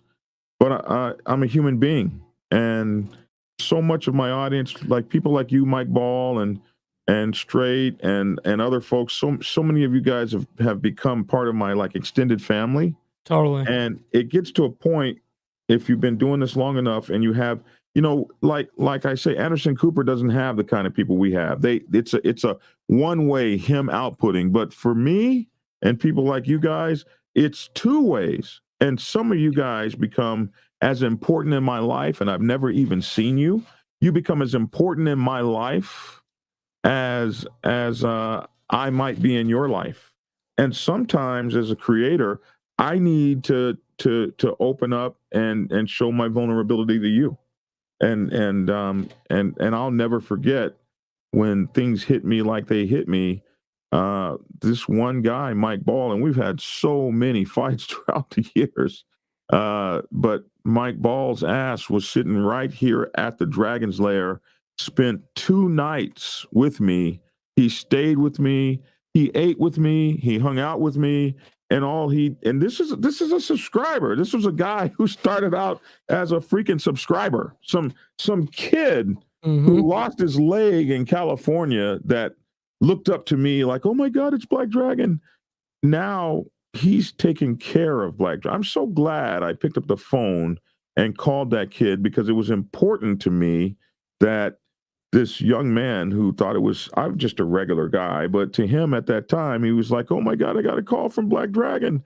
And it was important to me to call him to uplift his spirits during the worst time in his life. He did. I had no idea that he'd be sitting right here uplifting my spirits at the worst time in my life. So it is, and I know somebody says if getting kicked out of a motorcycle club is the worst time in your life, because people like Beezer might be having the real worst time of their life. And people sitting in Gaza or Israel or the Ukraine, those people have worst times of their lives because they got shit blowing up in front of them. But it's all relative. It's relative to what the worst time of your life is. And that was the worst time for me. And my friend was there. The young man, like 40 years younger than I am, was sitting here looking after me. So you guys, you make a big dent in my life, and I'm so blessed to be able to provide content for you, but I'm also so blessed to have you guys in my life. You guys are like family. Miss Lotus, Jason, everybody, Glare 1%er, S&S Contracting, Papa Penguin. I know damn near all the people on this channel. They've been on my Straight Jacket. I see these people every single solitary day, whether my sound is good or bad, or I'm screwed up or whatever. You guys are pushing me on and spurring. You give me way more than I've ever given you. Michael give you shit, but we don't actually care about your audio being bad. Yeah, no, we don't actually care. Like we like fucking with you. You know what I mean? It's fun to fuck around, but it's all in good fun. You know what I mean? It's never an actual like where like having a where I'm actually pissed off or anything. No, I don't think anyone is ever like that. I think everybody, especially in here, they just want to help. You know what I mean? And that's something I've really noticed, man. And something that is it resonates really hard with me. Because I really want to be able to, like, I've always said, I just want to make it so I can give back to my homies. That's Trouble left lane bully. Here's your shout out too. Boom. There you go. I see you, Trouble. I didn't want to interrupt though. No. So I'm just, I don't know. I just think a little differently about it. Hence why I'm so hyper focused on the chat. All the time. I mean, I am someone that is addicted to, I actually prefer, believe it or not, this being full transparent, and this has nothing to do with you two. When I do a show, I actually prefer to 100% do it solo. And the reason for that is because I can direct my attention anytime I want. You know what I mean? I can sit and talk to chat for an hour and a half if I want to. you know, and I'm not obligated to only focus on one person or one thing or one topic. I can sit there and do whatever, you know what I mean? And so it makes it a little different. Now, of course, collaborations are very important. You know, I mean, they very much are, especially if you're trying to grow in YouTube. Collaborations are actually very, very important. That's where you truly do mix different audiences, and hence what we've done here. But we're all from the fucking chat, you know what I mean? Yeah. So that's what's crazy about it, you know. And hence why I focus on it a lot, because I'm there all the time too. I'm in your chat. I'm in Black Dragon's chat. I'm in everyone's chat. Yeah. It's weird hearing you say content creator to me, because it's like, nah, I'm a content consumer, baby. Yeah, I think we all are. But now you turned. Yeah, when you start putting out that regular content, that's when you and you know, but I think it's like when you do something that you love and you also consume, like I'm an avid consumer. Like I'm on if I'm not on Mike Ball's live, I'm looking it up later. We stay looking at each other's content, and then I go look at other content creators, and this is what I do. I want to be good at it, so I'm looking at everything from people's backgrounds to what kind of microphones they're using, and the latest. You know, you and I'm 60. I'm 61. So like for me, you guys come up with this stuff. Like you had Apple computers in grade school. For me, this is a war. It's a war. The screens are getting smaller. Like, it didn't give us a head start at all though. We had the shitty stuff. So it's you know, for me to be there are not many 61-year-olds I know that are on this level of technology that you have to be to play around with your kids, man. It's cool, man. But I like keeping in touch with everybody, and knowing, even if I'm not like actively messaging in the chat at that very moment or whatever the case is, I'm still watching. Like I'm going to keep an eye out. And also that's also another way that we keep each other accountable. It happens all the time too, you know? Yeah. You get a call. Mike will be like, dude, Mike will call me, dude, you're on the wrong microphone. Yep. He'll call me up. Hey, I know what's going on here. And you know, and it's been, I can remember when Mike Ball and I were just at our worst. We were at our worst. We were not getting along. He was supporting another channel. I wasn't getting along with that channel. It was horrible. And my sound went out, and I did not know how to use OBS. And OBS is a bitch. I can't Mike use called OBS. me and spent 2 hours on the phone. And this is when we were just like, but he could not have me without my correct stuff working. And he spent that's not fair. hours getting my show together. And I couldn't hate the kid. I was like, oh my goodness, I want to hate him so bad, because we're Aries and we flash hot. We're both Aries, and we have knockdown dragouts. Mike, are you using OBS, or do you use Streamlabs OBS? So I use Streamlabs OBS. I've used both I started out on OBS for the first 11, 12 years. Why do you use Streamlabs OBS now? It's all consolidated into one. So everything, your stream elements, your notifications, your layers, everything is consolidated. Your notifications, everything is one page. You don't have to have multiple programs up. You don't have to have your notifications. You don't have to have all that shit. It's all consolidated. And when you download Streamlabs OBS, you can actually import your OBS settings and pictures, frames, all your different changes, scenes, all that shit. It'll transfer over just by clicking it. Yep. I might try Streamlabs. I've never tried it. I've been using it for the last 4 or 5 years. Streamlabs OBS. Is it easier than just regular OBS? Way easier. Because I got OBS and I streamed yesterday playing some DayZ, but I don't know how to use that shit. Yeah, it is a little bit more complicated. Don't worry, I'll help you with it. And it's set up with Stream Deck too. I noticed that there's Streamlabs OBS as well as OBS, and I'm like, oh, this must be a thing. Yeah, you got some straight jacket. You got some stuff to do, my man. Yeah, bro. I feel like Black Dragon over here. I'm only 34. You got some. I got a 13-year-old daughter that helps me though. Hey, use them. Yes. You got some stuff to go through, but yeah, OBS. You're going to move from OBS over to Stream Deck. OBS is just going to be you won't touch OBS after you get it all set up. You won't even touch it. You'll just really be using your Roadcaster and your Stream Deck. But you still got a whole lot of setting up to do. Read this one, Black Dragon, out loud. That's because Mike Ball is the holy grail.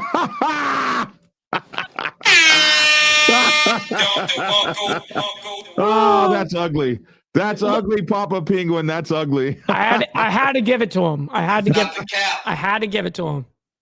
Oh my gosh, that's ugly. Yeah. Only a few people will understand that. Yes. Yes. Very much so.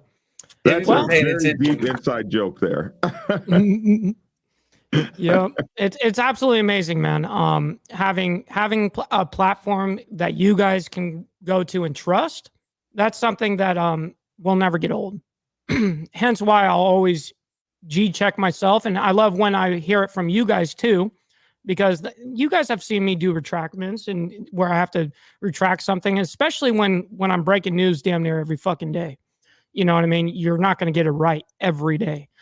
But being transparent with everybody and being honest, and also I think it's very intelligent when you're asked something and you don't know what it is that you're talking about. It's okay to say, I don't know what that is. It's very intelligent. Yeah. Like when I have someone go, you know what? I don't know what that is. Can you explain that? Like to me, it actually makes you sound 10 times smarter. You know what I mean? I'm like, oh, you're actually open-minded to it. You know what I mean? Like let's discuss it. And hence why I try to do that with everybody I have conversation with, whether it's you guys right here on the panel with me or it's with you guys in the chat. You know what I mean? Absolutely. It's always going to be that way. So Mike, I just, how I came on was, I finally, when, StreamYard's not working in Chrome or Explorer for me at all. Mm-hmm. And, they wanted me to download Firefox, and I've been refusing to do it, but I did download Firefox. So StreamYard's working in Firefox now. Oh. So I guess they're going to do the next troubleshooting procedure, but that's how I got on here, was through Firefox. And but I've heard this glitch be going on as well. That I've heard this glitch where there was a thing where it wasn't recognizing whatever bullshit, like whether it be a camera. And I think me and you had that issue when I was trying to get on my shit on your computer, remember? Mm-hmm. But nonetheless, I do know that you can have that kind of glitch where you can't stream and then you're able to join someone else's StreamYard though.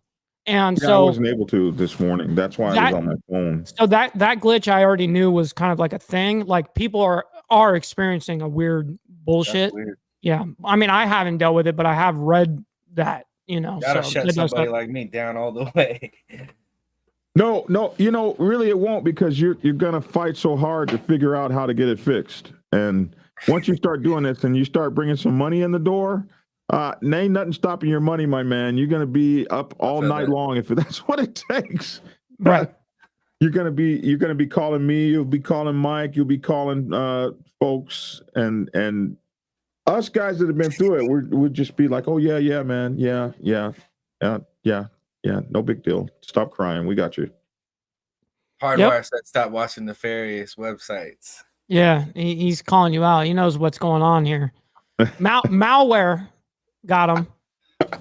Lots of malware. I got a doctor's appointment. Hey, Mike, I thank you for having me on and everything. And, of course.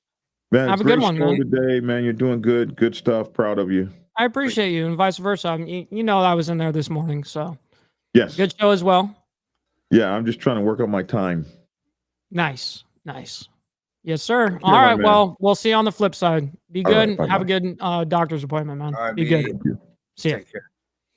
Yeah, man. So, what did you think about this this episode? We kind of went in length of conversation here.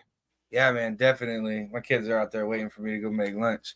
Yeah, I like it. I love it, and I appreciate you having me on the show. Of course, man. Of course, you know it. So go handle your business. I know it's time, so go do that. Handle that shit, and we're actually gonna continue reviewing what DeSantis has to say. Oh yeah, Yes, All sir. right, I appreciate it. Everybody, 8:30 tonight, we'll be live. Yes, sir. And where do they go? Straight Jacket 5150? Yeah, Straight Jacket 5150 is my channel. And then underneath, I try to keep it simple. Underneath, you'll see a couple of different shows, but each thumbnail has its own. It'll be the same thumbnail, just revised. So Right. Different Padded person on it or whatever. Yeah. Yep. Straight Jacket 5150. Our show's called The Padded Room. The Padded Room. Hell yeah. All right, Straight Jacket. Well, I thank you for coming on the show, man. Yes, sir. I appreciate you having me, big dog. Of course. I'll talk to you in a little bit, man. Yes, See ya. Sir. All right. So let's go ahead and get over to DeSantis, back over to DeSantis, because we kind of went on a tirade there. But hey, man, that was I loved being able to have Beezer on the show, discuss what he is seeing live in this very moment from South Florida and Naples, and then having Black Dragon on the show. And then, of course, Brother Straight Jacket coming on and discussing a whole bunch of shit with me, man. I love shit like this. It's something I truly, truly love to do. All right. So they ended the live stream not that long ago. And so now we're going to have to find our way back over here with DeSantis and what he said. I think we left off about 5 minutes before Homeboy comes up. So let's see where we left off. It's got to be somewhere around here. Category 4. Oh, actually, I know where. Perfect. Good. Because we want to still be able to track the storm. We still want to be able to do that shit, right? So we're going to go ahead and bring this page up. Boom. All right. Florida, that is the emergency accommodation module that is there. I'm not sure what availability there's going to be in a lot of these places at this point, but if that's something that you're interested in, you can try that. Of course, we've worked with the Florida Restaurant and Lodging Association for distress rates for hotels, as well as waiving pet fees. And I know a lot of the hotels in the state of Florida have responded very positively for that. So I just want to thank them for doing that. We've also partnered with Uber for Hurricane Milton to provide free rides to and from shelters and counties with active evacuation orders. So if you want to utilize that, you go to when you do the ride, you do the promo code Milton Relief, just one word, Milton Relief. So does it go down from $400 a night from their hotel stay, $400 a night, to like $380? You're saving them over there with that shit? Star has activated crisis mode, which provides free crisis assistance services and in-vehicle data for Chevy, Buick, GMC, and Cadillac owners. Schools, most of the school districts in the Lily. state See you on the flip side. are closed today. Obviously, if you get out of the path in like the Panhandle, not as much, but in that Florida Peninsula, virtually all school districts are closed. All Florida counties and Miccosukee and Seminole tribes are assisting the state with storm response, and I want to thank all those for their great work. We have 149 general population shelters that are open throughout the state. The current total shelter population is just 31,000 individuals. We have room in those shelters for a total population of almost 200,000 individuals. So there is. I'd imagine the only way that they could get, I would have to say it would have to be the government coming in and saying, you guys can't be price gouging over your, how are you going to charge, $400 a night when we were charging $150 a week and a half ago? Like, dude, it's so fucked up. I mean, I understand supply and demand, but on something like this, against your own people, it's like, fuck, space man. Available. It's like warfare against money, shelters, and resources. I know a lot of people would rather stay in a hotel, stay with friends, and that's fine. But especially now as the storm's getting closer, you may be able to get in your car and drive 10 miles, get to a shelter. I didn't even think of that, GEG. Be able, I didn't even think of that. As you see fit, and hopefully you'll be able to get back to your place very quickly. But space is available. So there are 36 county-owned. I hope he does, honestly, Claire. Needs shelters that are open and operating in counties that are in the path of the storm. Schools and other facilities are now also being used as supplementary state-supported shelters across the state. The state of Florida has now open 6 state-operated supplemental shelters. These may not ultimately be needed, but you have a lot of people in the evacuation zones. I think most people decided to just leave and find something on their own. We still have a lot of room in the traditional shelters, but out of an abundance of caution, we wanted to open additional options. God. So the 6 state-operated supplemental shelters currently are Hard Rock Event Center. Unreal. Jason just said, Mike, we now have tornadoes coming in, coming from the outer bands inland. 3 confirmed touches when we touch down, and videos on that. Damn, that is fucking crazy. 5223 Orient Road in Tampa. City Furniture, 3205 South Frontage Road in Plant City. Baycare, 1802 North Del Mabry Highway in Tampa. Life Science Logistics, 310 North Galloway Road, Lakeland. Babcock Ranch, 43281 Cypress Parkway and Punta Gorda. The Wiregrass Ranch Sports Camp, 3021 Sports Coast Way in Wesley Chapel, Florida. That site also has capabilities to service special needs individuals. And Kevin is also working on setting up a 7th site. Now, those state-supported shelters, they do have generators, so you will have access to power. I think you have Starlink at those. They've got Starlink internet. So look, it's not the 4 seasons, but there are some things there that will make it tolerable to be able to get through the next 24 to 36 hours. You can find the shelter options at floridadisaster.org/shelters. You can also find your county's EM page at floridadisaster.org/counties, floridadisaster.org/counties. So people have time now to evacuate if they are in the area of an evacuation zone. So he's saying there is enough time. Now, guys, this is only like an hour and a half ago. Storm is a very strong Category 4. I've said from the beginning, the prognostications are it's likely going to weaken before it gets, but it may not. And even if it does weaken, it's still going to be a major impact. So you still have time now to make decisions to protect yourself and your family. Massive amounts of space at these shelters. The roads are flowing. The conditions are going to get bad, so you just got to be very careful with that. But certainly these shelters are a very live option. I want to just finally thank everybody. When you have these emergencies with a major hurricane, it's a huge deal. We spin up all state agencies, everyone here at the EOC, working basically round the clock. You have all the counties and cities that were in the path of Hurricane Helene. And it wasn't just the Big Bend where you took the blow. It was massive surge up and down the west coast of the Florida Peninsula. A lot of damage was done.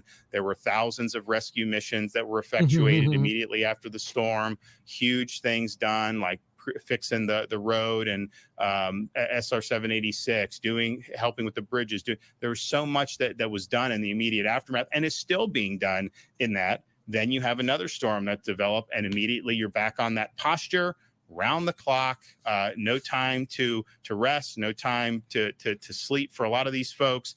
And it's not easy. And so I just want to say on behalf of the state of Florida, thank you for discharging your duties. Thank you for accepting this mission. It's not going to be easy, but there's no better group of people that I would want responding to this. It's crazy because it does show, Shadow, that it's going to be I believe a Cat 3 all the way through until the very end, where it cuts at the very end of Florida, and I believe it ends at a Cat 2.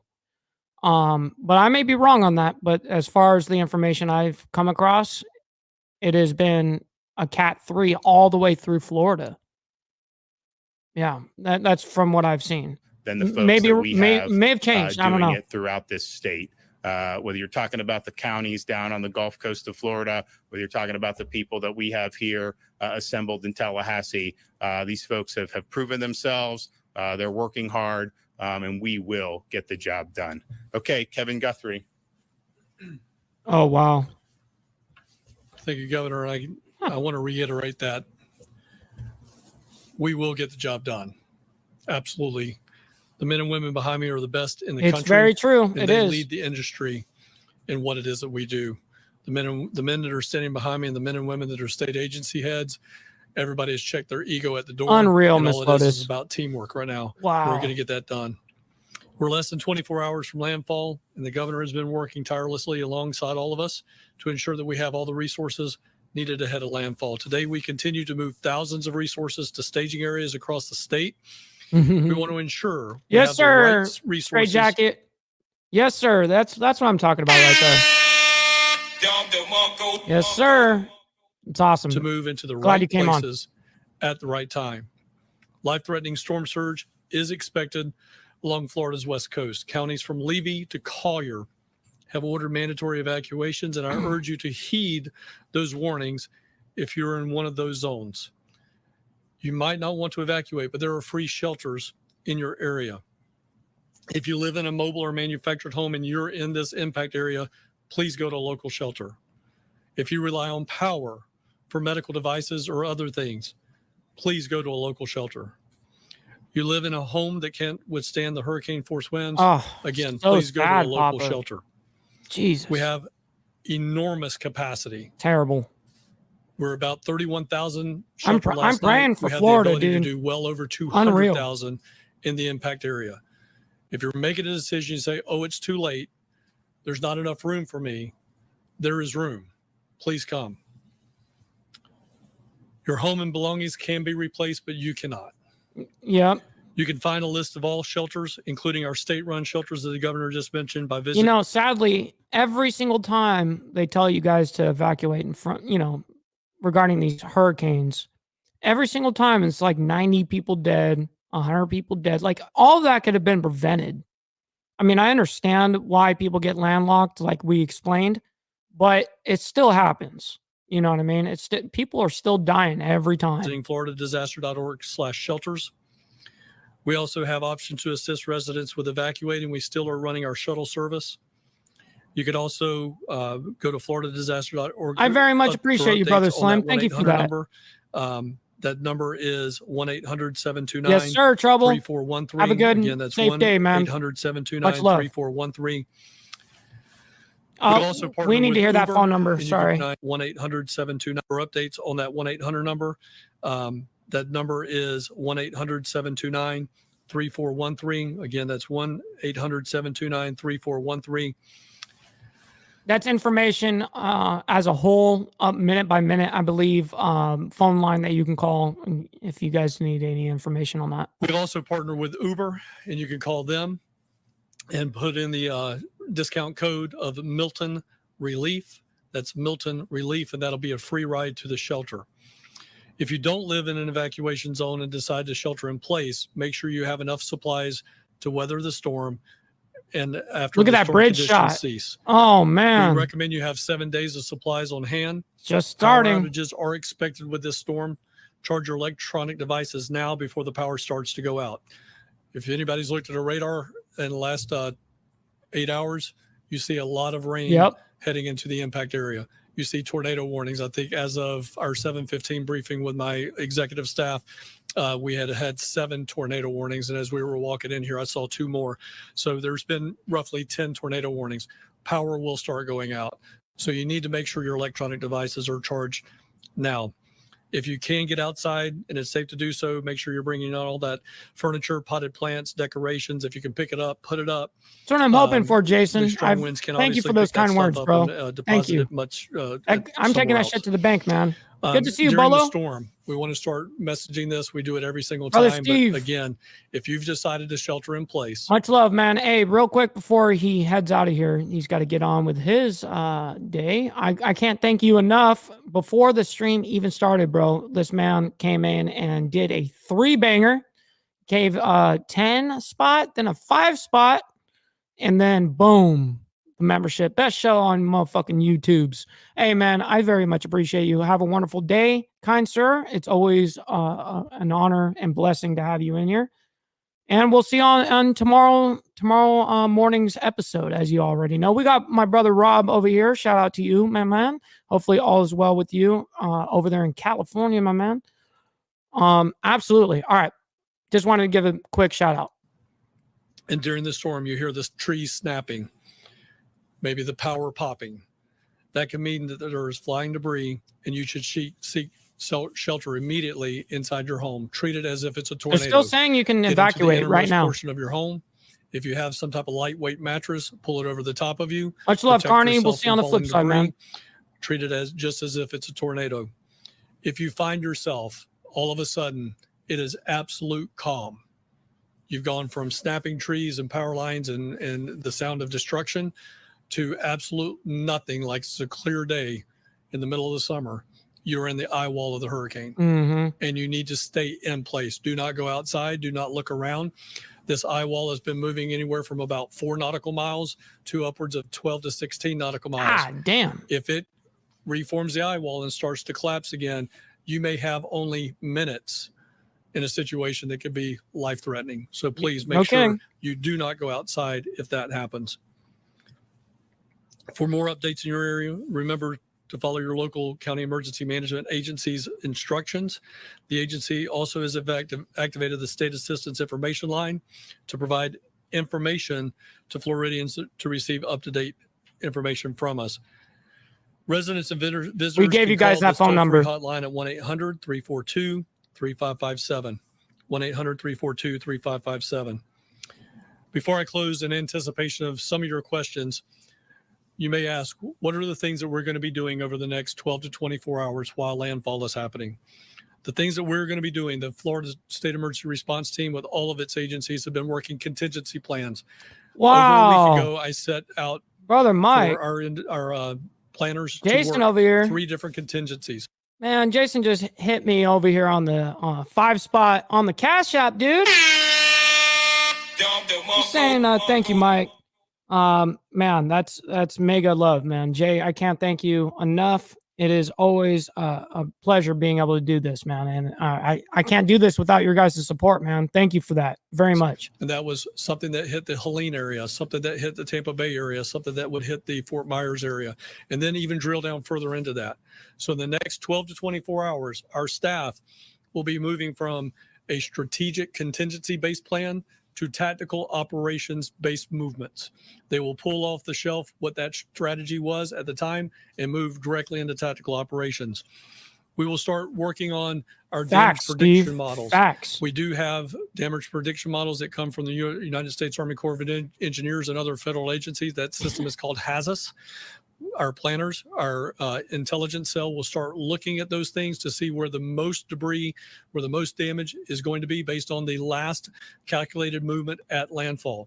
So we will then start marshaling resources from the north and the south. No kidding. All of the agencies behind me and all the agencies that are out there on the Good floor reference. right now, to include local county assets and statewide, or I'm sorry, out-of-state mutual aid assets to move from north or south into those impacted areas, surging more resources where we anticipate having the most damage based on those models. You can always follow us at X and Instagram at FLSERT. Up-to-date news there too. FDEM. You can get latest updates also at floridadisaster.org/updates. Governor, again, it makes it very easy for us to do our job and be successful at our job when you have a man standing behind me that's willing to pull the trigger at 96 hours out. All of us can be very successful. And I think this is one thing I just want to point out, because the governor's not going to toot his own horn on this, but I will. General Haas not only is a good friend, but he's one of the best in the business at doing what he's doing. But he can only move as fast as he can call up his soldiers. That takes 72 hours to do that. When the governor gives us 96, the last 3 storms we have marshaled the full depth and breadth of the Florida National Guard before landfall. And that never happened before this governor took office. Governor, thank you. Oh, he just needed to say that shit real quick. Damn. Yep. Thank you, Governor, for your leadership and good morning. I want to reemphasize at FDOT, we are committed, we are determined, and we are resolute, and we are ready to respond to this storm. We took the governor's direction very seriously with the debris mission. Remove as much debris as humanly possible in the barrier islands before Hurricane Milton makes landfall. We mobilized every available state asset along with some of our contractors and have been working around the clock. I want to say thank you to our dedicated FDOT team members down in the Tampa and Southwest Florida regions. They have been working around the clock. Also want to say thank you to the men and women of the Florida National Guard, the Florida State Guard, the Florida Highway Patrol, Southwest Florida. Just in case you guys don't know who this is Florida's Department of Transportation, and he's speaking for them right now. So that's regarding all the roads, bridges, any means of transportation. District and the Florida Department of Agriculture. They all joined forces together to move debris, and we worked into the wee hours of the night last night. We had huge platoons of dump trucks being escorted by Florida Highway Patrol in very severe weather. When is that happening, Hook off Dog? of those barrier islands. what we were able to I see what you're saying. accomplish You're is truly sure. remarkable. Yeah. And you heard the governor. We moved nearly 55,000 cubic yards of debris and made a huge dent on those barrier islands, which is going to have a tremendous impact on safety as Hurricane Milton makes the landfall. So I want to say thank you to the governor for bringing the vision and the direction to do something of such a great feat.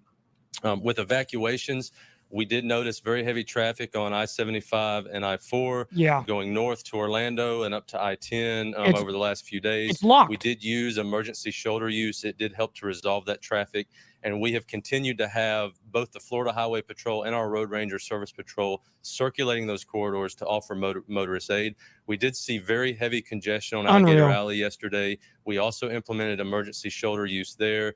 Traffic began to resolve around 11 p.m. last night, and we were glad that people chose to leave, seeing where they lived, and were evacuating to get to safety.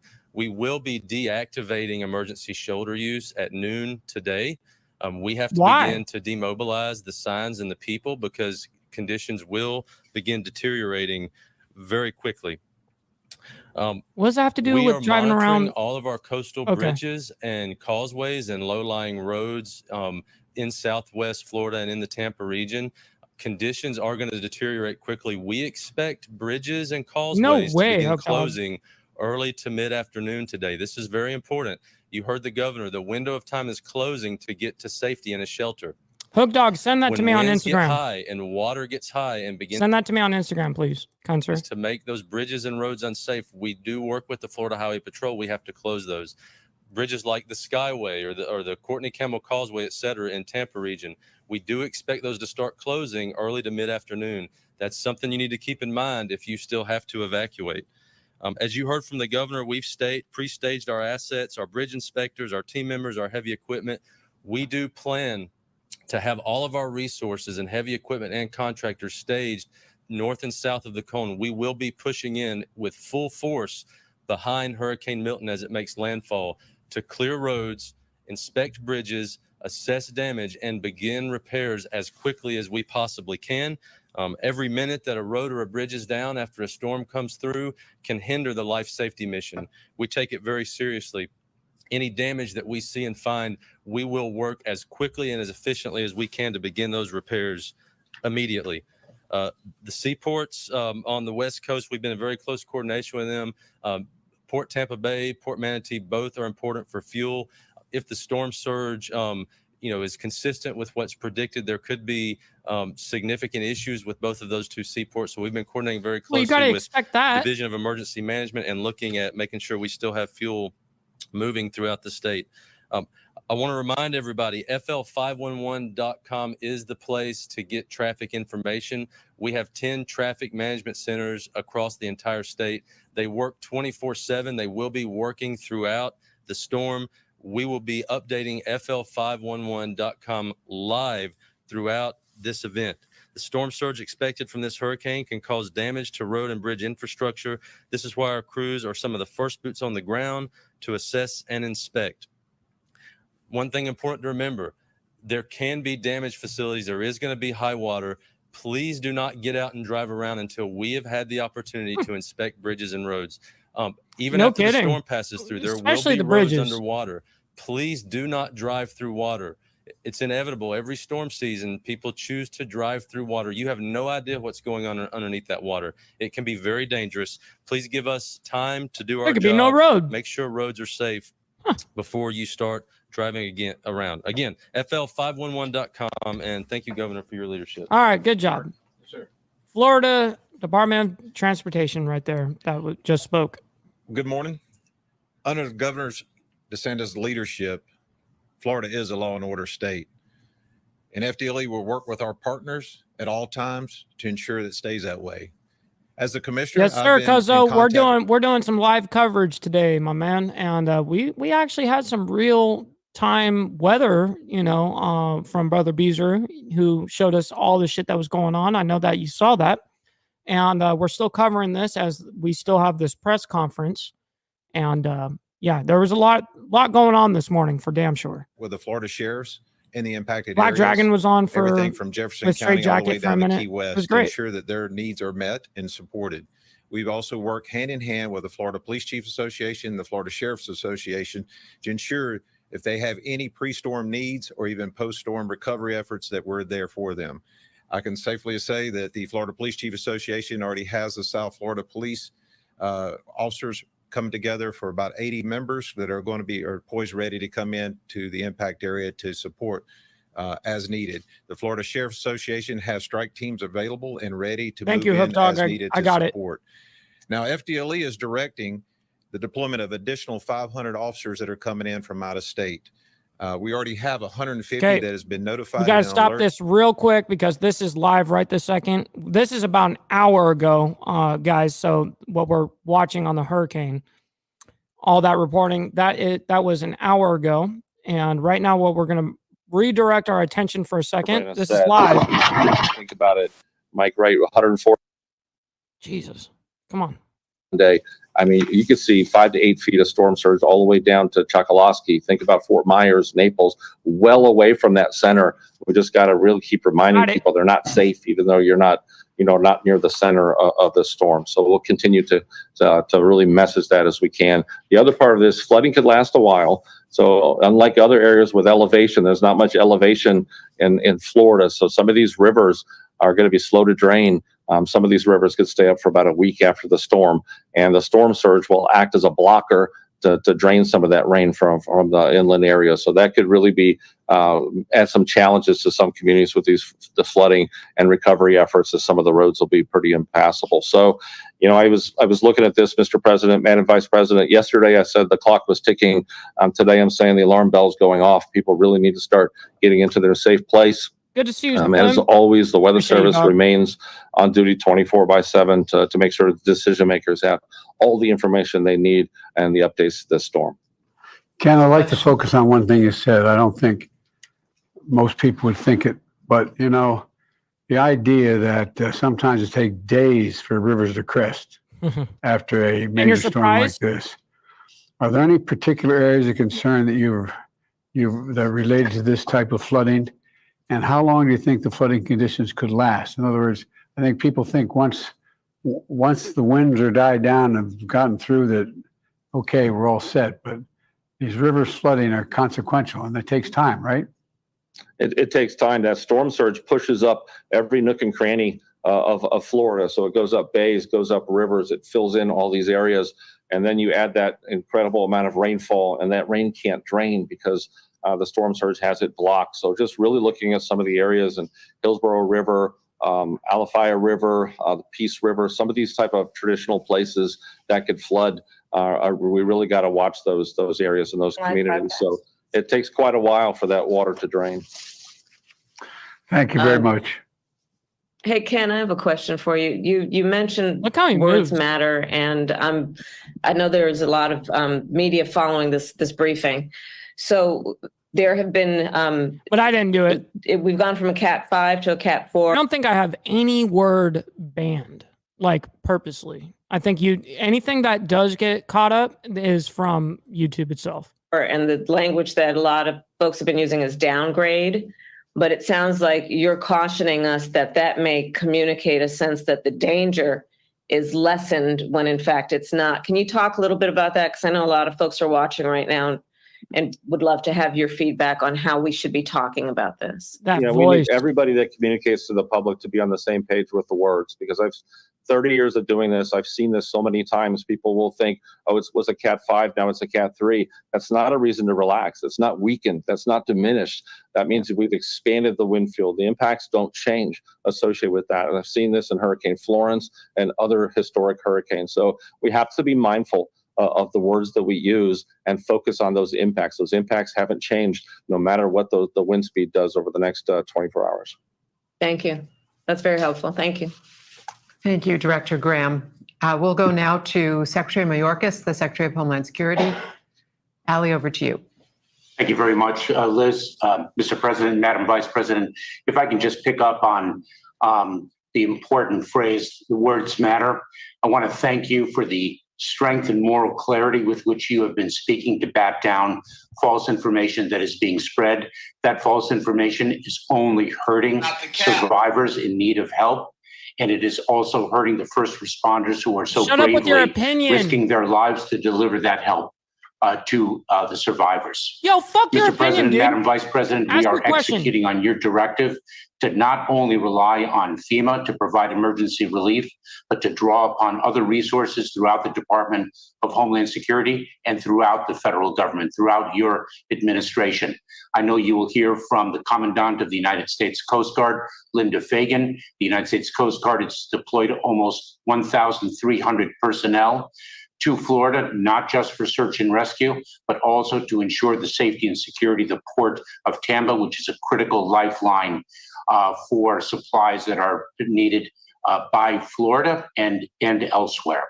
I want to also say that our U.S. Customs and Border Protection has devoted search and rescue personnel as well as other parts of our department. To give you just a quick snapshot of some of the resources that are devoted from other parts of the administration, the Department of Defense is providing search and rescue, commodity movement, commodity distribution, and security to Florida.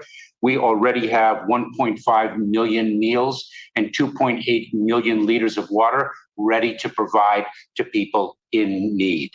The U.S. Army Corps of Engineers is providing temporary power, temporary roofing, debris removal support, and engineering This is expertise. some woman prattle. The U.S. Forest Administration is also providing debris removal. This is absolutely critical so that our search and rescue personnel can reach the people in need and provide them with the humanitarian relief upon which they rely. And who the Health fuck and are Human you? Services is providing hospital and health-related support. The Small Business Administration has dedicated 137 personnel to assist people who have lost or whose businesses are destroyed, to get them back up on their feet and understand what resources are available to them. We have an entire administration dedicated to this effort at your direction. And with that, I'll pause. What was the question? Hey, Allie, Mr. Secretary, do you have everything you need from all the federal departments and the agencies in support of this response? Is there anything lacking? This is the secretary? We certainly do have all of the resources. Even We worse. are well positioned to continue to respond to Hurricane Helene, to respond to Hurricane Milton. Mr. President, we are meeting the moment and meeting the challenges because of the extraordinary people who've spoken before me. Well, I want to thank the governors. They've stepped up. All this disinformation going out about how, Unreal, we're Papa. devoting I'm sorry about all that. this money to migrants, and even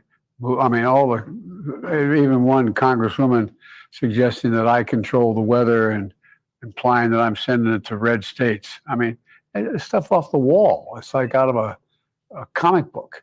But, people, when they're in trouble, or for example, and I asked this to our administrator, they said that you get $750 and that's it. You lost everything, you get $750.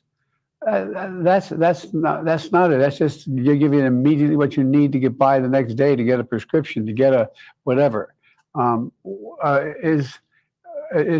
you getting calls already about what we're going to be able to What up, deliver Huggy? Good to see you, for man. people who get in trouble? We are, Mr. President. Mr. President, let me say I that said it exactly one of what the he did. false narratives is Mr. that President. the federal employees who are actually delivering assistance will take an individual's land. And that is causing individuals, survivors, not to approach the people who are there to help and obtain the relief to which they are entitled and that we have available to them. And the Vice President knows very well, as a former prosecutor, that false information only is fuel for the criminal element to exploit individuals in positions of vulnerability. And Madam Vice President, your words at the outset were so very important for that reason. Thank you.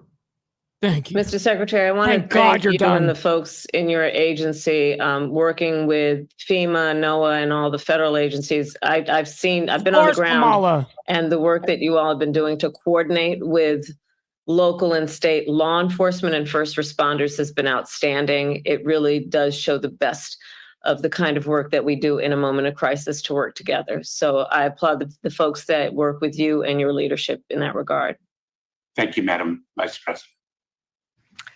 Thank you, Secretary Mayorkas. We'll go now to Admiral Linda Fagan, the Commandant of the U.S. Coast Guard. Thank you, Mr. President, Madam Vice President, and I want to assure you that the Coast Guard is ready to respond. We continue to monitor the storm closely and are mindful of how dangerous and devastating the storm is and the potential to the region, which is still recovering from Hurricane Helene. My senior field commanders are well integrated with both the state and local emergency responders and have stood up incident commands. We continue to surge personnel and assets from across the country into the region. And I want to highlight how we prepare for storms. And so we have people in helicopters and aircraft and boats and cutters that would have been in harm's way for the passage of this storm. And we have sorely moved those people and assets out of harm's way for the storm. They are ready and positioned to begin to move back into the region as soon as it is safe to do so. In addition to the aircraft and ships and boats, it includes shallow water boats, medical teams, pollution response teams, crisis support teams. Our top priority is saving lives and safeguarding the marine transportation system. This also includes responding to any pollution incidents. I need to grab a soda. We will begin to move back into the region as soon as it is safe to do so, with our primary initial focus being life-saving work and reopening the ports to re-enable the flow of commerce. I want to focus just for a minute on the Port of Tampa, which is the largest port in Florida. And depending on the impacts of the storm, there could be some impacts to the port and commerce flow. We will conduct overflights as well as bring ships into the region to ensure that the channel and the harbor is clear and safe for commercial traffic. We will work with the Army Corps of Engineers and others to do those assessments. Yes, they do, Hank. We'll work to reestablish the navigation constellation and work with the pilotage in the area to ensure that ships are able to move safely in and out of the Port of Tampa. We'll also need to ensure that the port has electricity for handling cargo and cargo flows. This is the perfect time. I share time. this with you, Mr. President, because we are myopically focused on regaining commerce flows into the Port of Tampa once the assessments are able to be made. It does take a little bit of time, but we will move with all urgency to ensure that Tampa is reopened for commerce and commercial flows. We continue to monitor the storm closely. And a number of our briefers have spoken on the need to heed the evacuation orders. And just like to emphasize that my first responders, and as one of the critical first response agencies towards a hurricane response like that, my first responders have moved out of harm's way and are not in the path of the storm. They are ready for immediate reconstitution into the area, and you will see them moving quickly.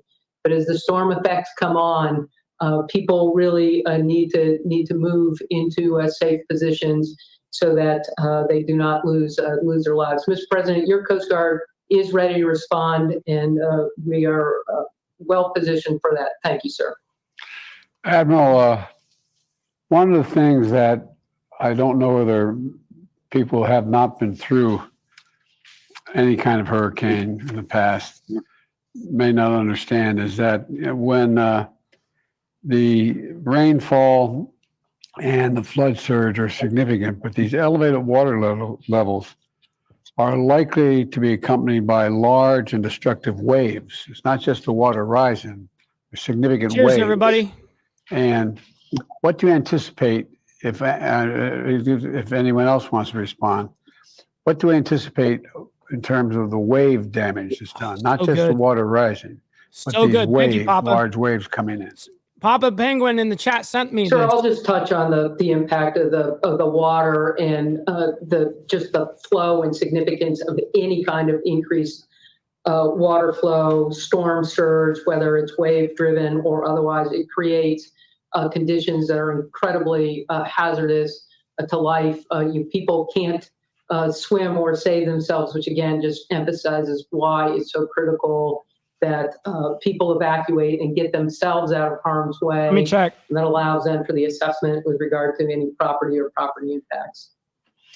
I know search and rescue is obviously the #1 priority.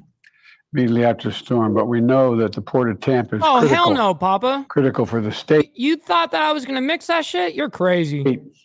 The state's economy and the region as well. What can you and the Army Corps of Engineers do to get the port quickly reopened once the storm Brother passes Shadow, we got to stop the show for a second. It's live. Brother Shadow gifting out a membership over there, man. Thank you.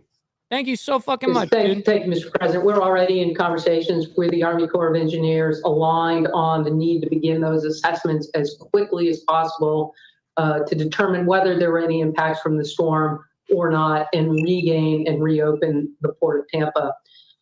The Port of Everglades is also a critical port on the east coast of Florida. The Port of Everglades remains open for fuel tankers to ensure that that commerce continues to flow into the state from other ports that are not in the direct impact of the storm. But sir, I assure you, we in the Corps of Engineers are already in conversation with regard to what it will take to reconstitute Port of Tampa, and we will lean into that work as quickly as possible.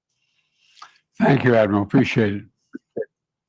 Commandant, I echo the President's words. Thank you for what you and the men and women of the Coast Guard have been doing in response to Hurricane Helene and now this, and your emphasis on the importance of the port in Tampa is critically important to recovery. So thank you for all the work that you are doing. I know that resources are spread thin in terms of your folks being on the ground in every area right now, and you're doing an extraordinary job. So thank you for that. No kidding, Hank. Thank you, Madam Vice President. Fact. Yep.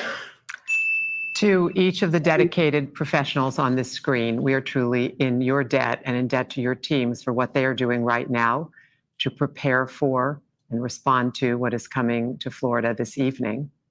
With that, we will conclude the public part of this briefing. And if you'll just stay on the screen for a few minutes, Can I say one closing further thing? conversation. Of course, Mr. President. Pass on to your folks how much we respect and understand. A lot of these folks are risking their lives. Yes. Risking their lives to help other people. I mean, this is Americans helping Americans in ways that Then help them. To me, it's a measure of who we are as a nation when we Let see people this happen. save people and And shit. it constantly happens. Americans stepping up to help other Americans and risking their lives. So thank all these first responders. It really matters. Really, from Absolutely, the he's bottom right of our about that. heart. Yep. Thank you, thank you. That needed to be said. Sorry. Fuck politics. That needed Right. to be said.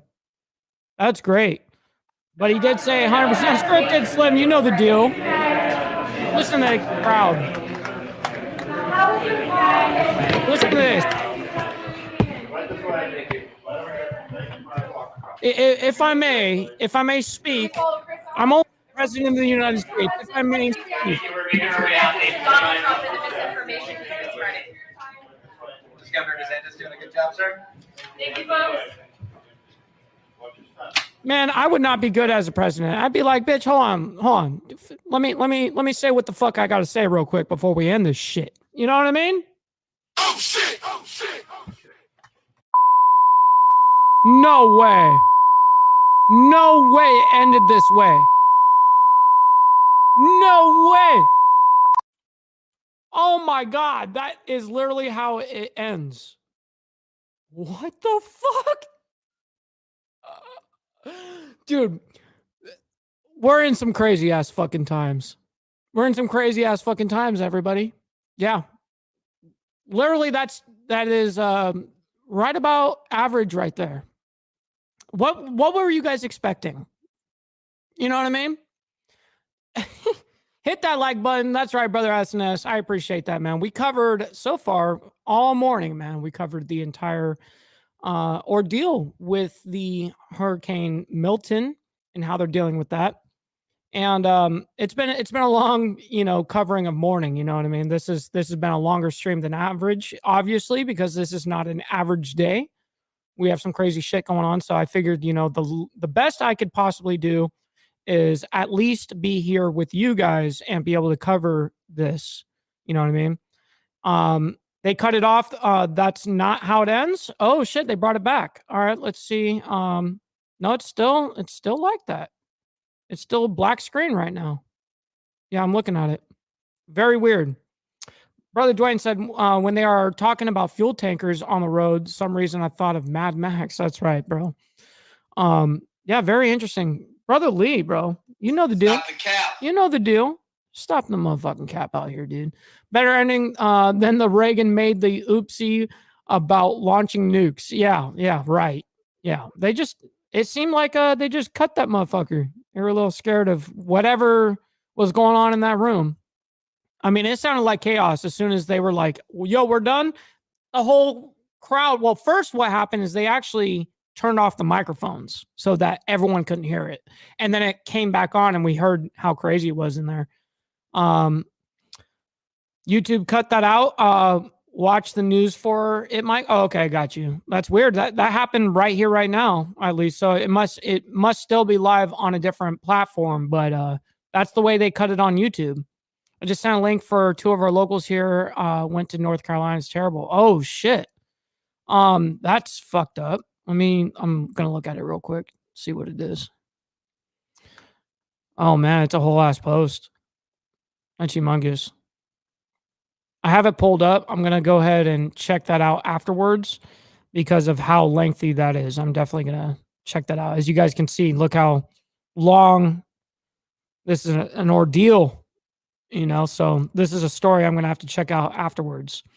But I hope that you guys were able to have a good, morning, evening, afternoon, wherever though you guys, are from. I hope that you guys are being safe out there. If you guys are in Florida, any part that's going to be affected, I'm praying for you guys, man. I'm very, it's always sad, man, because people die every single time. Every single time. It's like 90 people. 100 people, 120 people that die. And it's like, man, that this could totally be, avoided. All the misinformation shit got cut. Wow, Hook Dog. Oh, wow, that's crazy. From what I'm hearing, there are still entire towns cut off. Only way is in air or via foot. Wow. Damn, that's fucking crazy. Well, with that being said, everybody, I hope that this was at least, we kept your guys' attention, was able to help some folks out, give some context to everything. I hope that, you guys really actually got something out of it more than just entertainment. You guys maybe have learned a thing or two. Thank you for the panelists that came on to the show. We got Black Dragon, Straight Jacket, Beezer from down there in Naples, Florida. That is South Florida, and he joined in and showed us what it was looking like actively during the stream, which was awesome. We have Brother Steve Easy with the donations of the beginning of actually before the stream had even started. Got to give a shout out to all of these kind donations, and Brother Shadow gifting over a membership. You know what I mean? So I very much appreciate that. I wanted to throw that in there real quick. And what we will do is, since I do have half a glass left, okay, I do have a half a glass, little thing left. What we're going to do is we're going to go ahead and have one with you guys right now. I very much appreciate you guys. Thank you very much for supporting the Insane Wheels, show and me. It means the absolute world. And I can't thank you guys, the Breakfast Club, enough for what you guys have done and be able to trust in me. To be able to provide you guys the most accurate information on the internet, man. And hopefully this is to one and many more. Thank you guys for everything, man. So good. That shit is so good. Yep. Damn. Feels awesome. We are living in a fucking communist country. Yeah, you're not even joking about that. Not even joking about that. So I appreciate you guys. We will see you guys tomorrow morning, man. We do not have the diamond effect tonight, everybody. That is something that we are not doing. I think, as you guys know, Archbishop 1%er is down there in the basically South Florida, and he had to evacuate. He's actually a little bit north of South Florida. Let's just say that, and so he needed to evacuate. So, my thoughts and prayers are out to him and everybody else out there in Florida, man. It's just something, hence why we covered this in length today, because I truly am, I'm worried, and so Hence, I'm not, if I'm a worried motherfucker, I'm not going to give you guys some bullshit. You know, I'm glad that we were able to do this. Barbie, that's right. Hashtag Breakfast Club. That's damn straight. Abso-fucking-lutely. And cheers to you guys. Thank you guys as always. Let's see, Mike, maybe go live for storm coverage. Oh, you know what? Barbie, that's a very, very good point. You know, I'm going to be honest. You've had me do like 3-4 different live coverages in like a very short amount of time, and it was a success every time. Like, you guys actually enjoyed it. So maybe I will do that. Maybe I'll go live tonight. Maybe I'll go live and we'll cover the storm. You know what I mean? So keep an eye out. You know what I mean? Keep an eye out and look for the channel. It'll show on the live section of my page, of the Insane Wheels page. It'll show that I'll be going live or not. You know what I mean? It'll show right there. So anyways, yes, you know what? You know fucking what? I gotta make that fucking right there. I'm gonna pass that torch over. You know, absolutely. I think she is the showrunner right now, dude. That's fucking awesome. That's awesome. And absolutely, Jen and Barrett. You know, I'm very honored for you to be in here as well from Brother Codes. I very much appreciate that, the love and support that you guys. It's amazing. Hardwire said, I tried to say, okay. The earlier, so he had to like change shit up because they were totally shadow banning what he was saying because I didn't see any of it. I tried to say Americans shouldn't have to take care of all these people. We put billions into taxes every year for the government to be on this shit. We shouldn't have to spend billions more donating and helping because the government wasted it. Yep.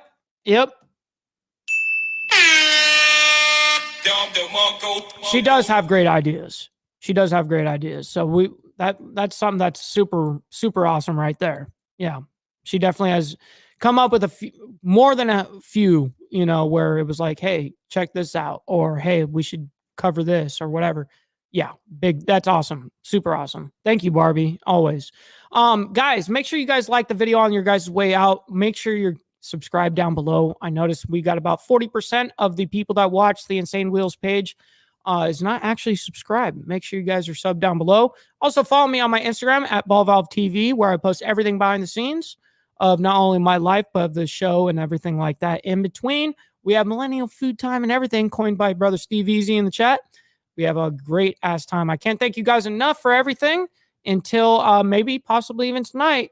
And I'm sure I'm going to do it. I'll see you guys tonight. Much love, honor, respect, everybody. Hopefully you all have a good one.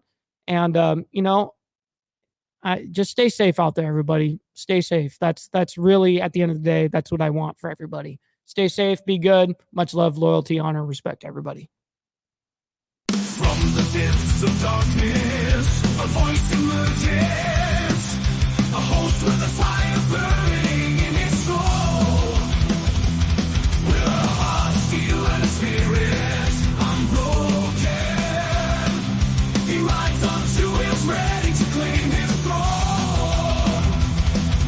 Amidst the chaos and love, the thunderous roar.